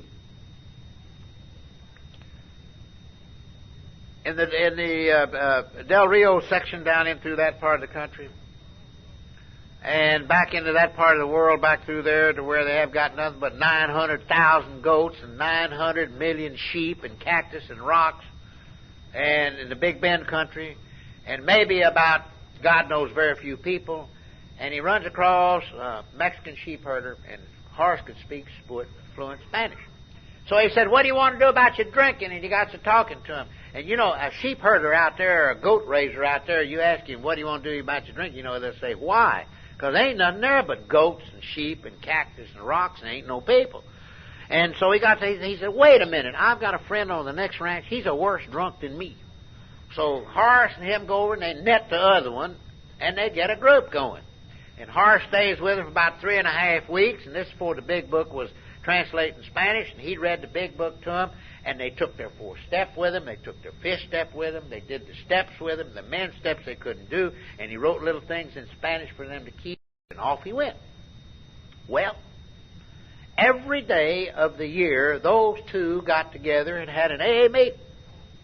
And then here come another one, and they grabbed 4 or 5, and then one of them moved 60 miles away, 120 miles away, rather, to the east. So 5 days a week, those two would drive 60 miles toward the center. One to the 60 miles to the west, other to the east, they would meet. By this time, the big book was in Spanish, and the 1212 was in Spanish. And other little literature they'd get from over in Puerto Rico or South and Central America, wherever they could find it. And they'd have a meeting, and they'd bring their lunch, and they'd have a 2-hour meeting, and they'd go back. Well, some years ago, one of them died, and he was 28 years sober in Alcoholics Anonymous without a hitch. And then 3 years later, the other one died, and he was sober 31 years in Alcoholics Anonymous without a hitch. Now, let me tell you about those two men. When they were buried, they didn't have, in the little towns they were in, they didn't have a church auditorium big enough, a school gymnasium or school auditorium big enough. They had to hold their services for both of them in the football field. So they get all the people in there, and they come from miles around. And they had little kids that used to call them Grandpa. And others used to come. They used to call him Daddy. And God, those two men, they worked with drunks like you've never seen them, and they directed the family to Al-Anon and everything else. And the greatest compliment that any human being could ever receive from his fellow man, that the minister, the two ministers that administered the last rites said for both of them, it says these two men individually, they went about doing good. And they were absolutely a joy. Many, many, many families and many, many homes in that whole countryside and many groups got started as a result of those two fellows. Now, that's a real celebrity in Alcoholics Anonymous, folks. They didn't get up on a public television and say, "See how great I am, now sign me to a new movie contract," or "I've got a new record coming out," or "I've got to pay my Coke dealer And I ain't talking about Coca-Cola either. Here are two people who fell in love with life living sober as a result of Alcoholics Anonymous. Language was no barrier. Education was no barrier. They were just common earth people. But they did the deal. And that's just the way it is. And AA is full of it. And so as a result of it, because we see that anonymity is a protective coat that covers our whole society, you know? Sure. Where would we be today if Henrietta Seiberling hadn't said to Bill Wilson, Bill Wilson, I want you to meet Dr. Robert Holbrook Smith. He needs you and you need him. And we're here today as a result of it. Tradition 12, anonymity is the spiritual foundation of all our traditions, ever reminding us to place principles of full personality. We have to remember that anonymity, not taking credit for our own or anybody else's recovery, is humility at work. If I'm going to take credit for getting anybody sober, I better take credit if to get drunk again. Anonymity, as we observe it in AA, as a root, is a very simple expression of humility. When we use the 12 steps to recover from alcoholism, we're each trying to achieve real humility, to put our self-respect on a solid base of truth rather than on fantasies about ourselves. When we use our 12 traditions to work together in AA, we're all trying to achieve real humility as individual members by recognizing our true place in AA as a fellowship, by recognizing AA's true place in the world. Tradition 1 just simply reminds each of us that we're not recovering on our own, and that we should control our personal desires and ambitions in order to guard the unity of our group and our fellowship. We ought not. Tradition 2, imagine or fancy ourselves as big shots in AA. No matter what service office any of us are allowed to serve. All of us are just alcoholics together in our groups. We're not entitled, Tradition 3, to rule on the qualifications of other alcoholics seeking the same help that we have had. One of the best ways to become all-inclusive in AA is just be in AA. Differences separate us. That means that I'm different. I got to have a different program than you. You know? But it takes time. Love them. Hug them. You know? And it really works real good. Yeah. We get all exercised, you know, about things that we don't need to. We get what we call mental hernias. And that usually causes, that's what you call a strain on an immature mind. And so we're not recovering on our own. And we can't rule on the qualifications of other alcoholics seeking the same help that we've had. Yet a group needs humility too.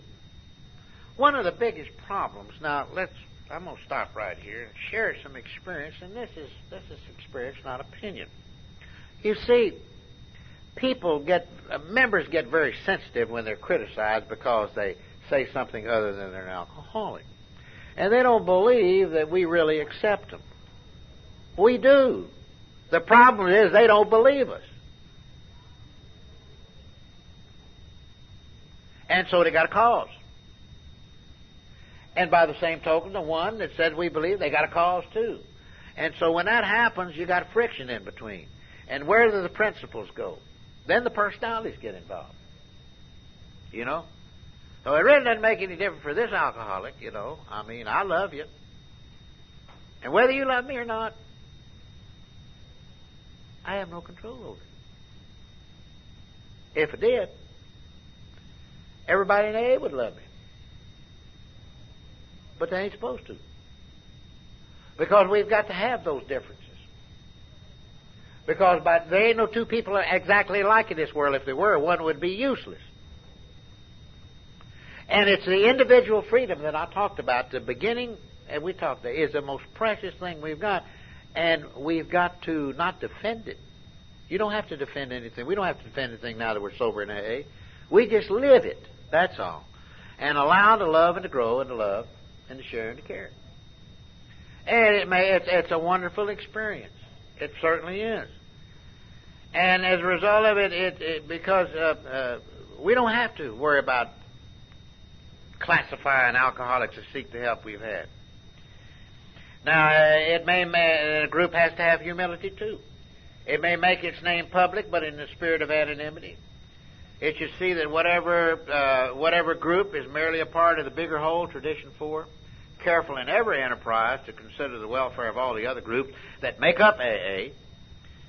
In both group and individual activity, we should remember what the full name of our fellowship is. It's Alcoholics Anonymous. It does not represent any established religion, nor is it a new religion. We're not evangelists, gurus, or temperance leaders out to save humanity. We're just simply anonymous alcoholics trying to help other alcoholics, Tradition 5. In the rising battle against alcoholism, we ought not to let our pride in AA mislead us into linking our fellowship with other agencies in order to bid for a share of their power, prestige, and money.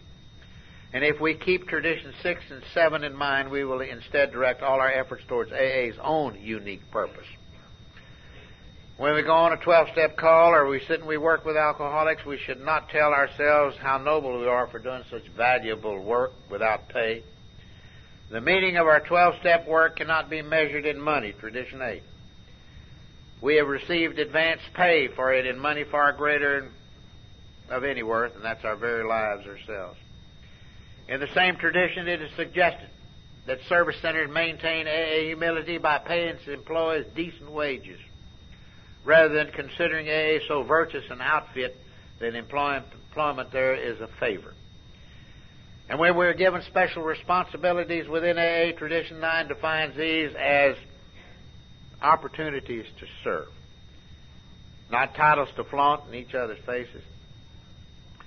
The humility of the fellowship itself is safeguarded by Tradition 10 with the refusal to set ourselves up as general authorities, swinging and throwing our collective weight around in the public's business.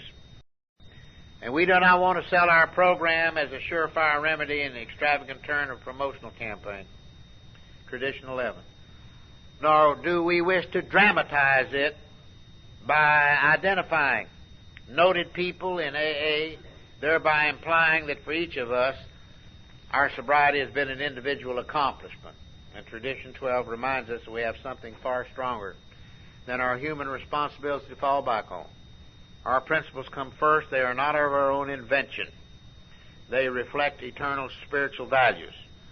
And so with this tradition, both as individuals and in a fellowship, we humbly acknowledge our dependence on a power greater than ourselves. I want to thank you for your attention and for your attendance, and you've given far more to me than I could possibly give to you by just sitting there.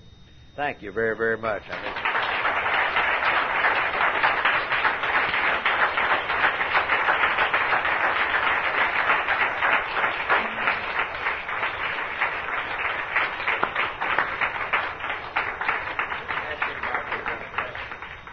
Has anybody here got any questions for David that they'd like to ask?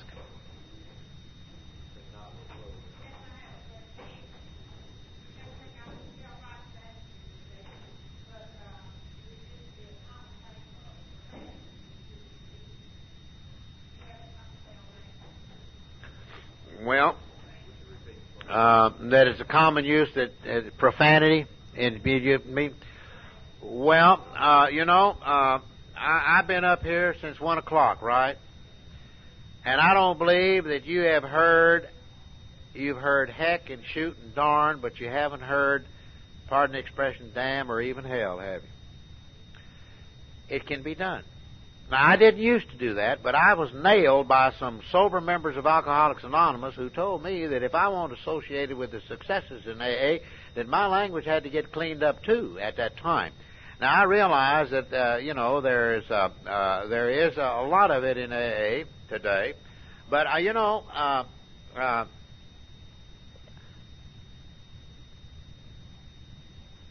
ego causes us to say a lot of things a lot of times to impress somebody, how tough we are. But basically, it also reveals how ignorant we are. And, a lot of times the language, there is a lot of it in there, and sometimes it gets to be very offensive. And there's and you hear a lot of it, and a lot of it comes. They're not told. They don't know any different.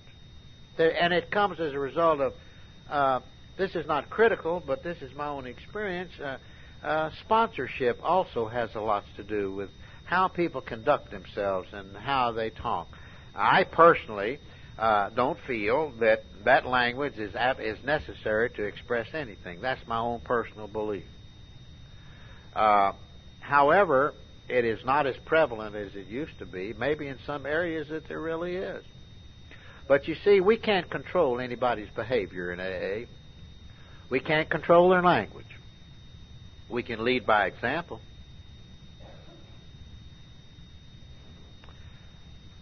And there are a lot of groups who have suffered some very severe consequences because they've lost a lot of their good members who no longer go to that deal. And those usually who use that kind of language haven't got the money to continue to support those expensive places that they've got to pay rent on. Yeah. I know what you mean. But there's nothing in there that has to come with growth and love and understand them and love them. And it's pretty tough when they start using those 4-letter words over and over and over and over again. It really is. And yet, it's an amazing thing. The thing and I've been to a lot of them that have been that way, and I just blot it out. But what concerns me as a member of Alcoholics Anonymous is when we invite ministers and police chief and lawyers and non-alcoholics in the community to come to an open meeting, and you get some monkey up that uses every 4-letter word in the deal, and they say, my God, they talk about God in 1 minute and fornication in the other. What is this? Where our open meetings, that's a showcase of Alcoholics Anonymous. I'm talking about using the words of fornication at the same time. And they say, well, that's a showcase of AA, to where it's open to the public to come and see. So the best solution I have found in my own personal life, my own experience, is I just love them, and I do with them with what's been done with me. I says, is it really necessary? And I said, what has it got to do with you staying sober? And 9 out of times they say nothing, and I just walk away, and they usually get the message, Yeah. But love them. They don't know any difference. They got to grow. And a lot of times they don't realize they're doing it themselves until you say something to them. Some are going to get a little angry, but that's all right. And also, when they find out they're not asked to talk very much anymore, they get the message a heck of a lot quicker. Yeah. Any other questions? Yeah. Some groups, they put on there absolutely no cussing. That invites the first one up there to test it. No defense is the best defense. That's always been AA's deal. It takes care of itself. It eliminates. I want to thank David for coming and talking to us this afternoon. It's great.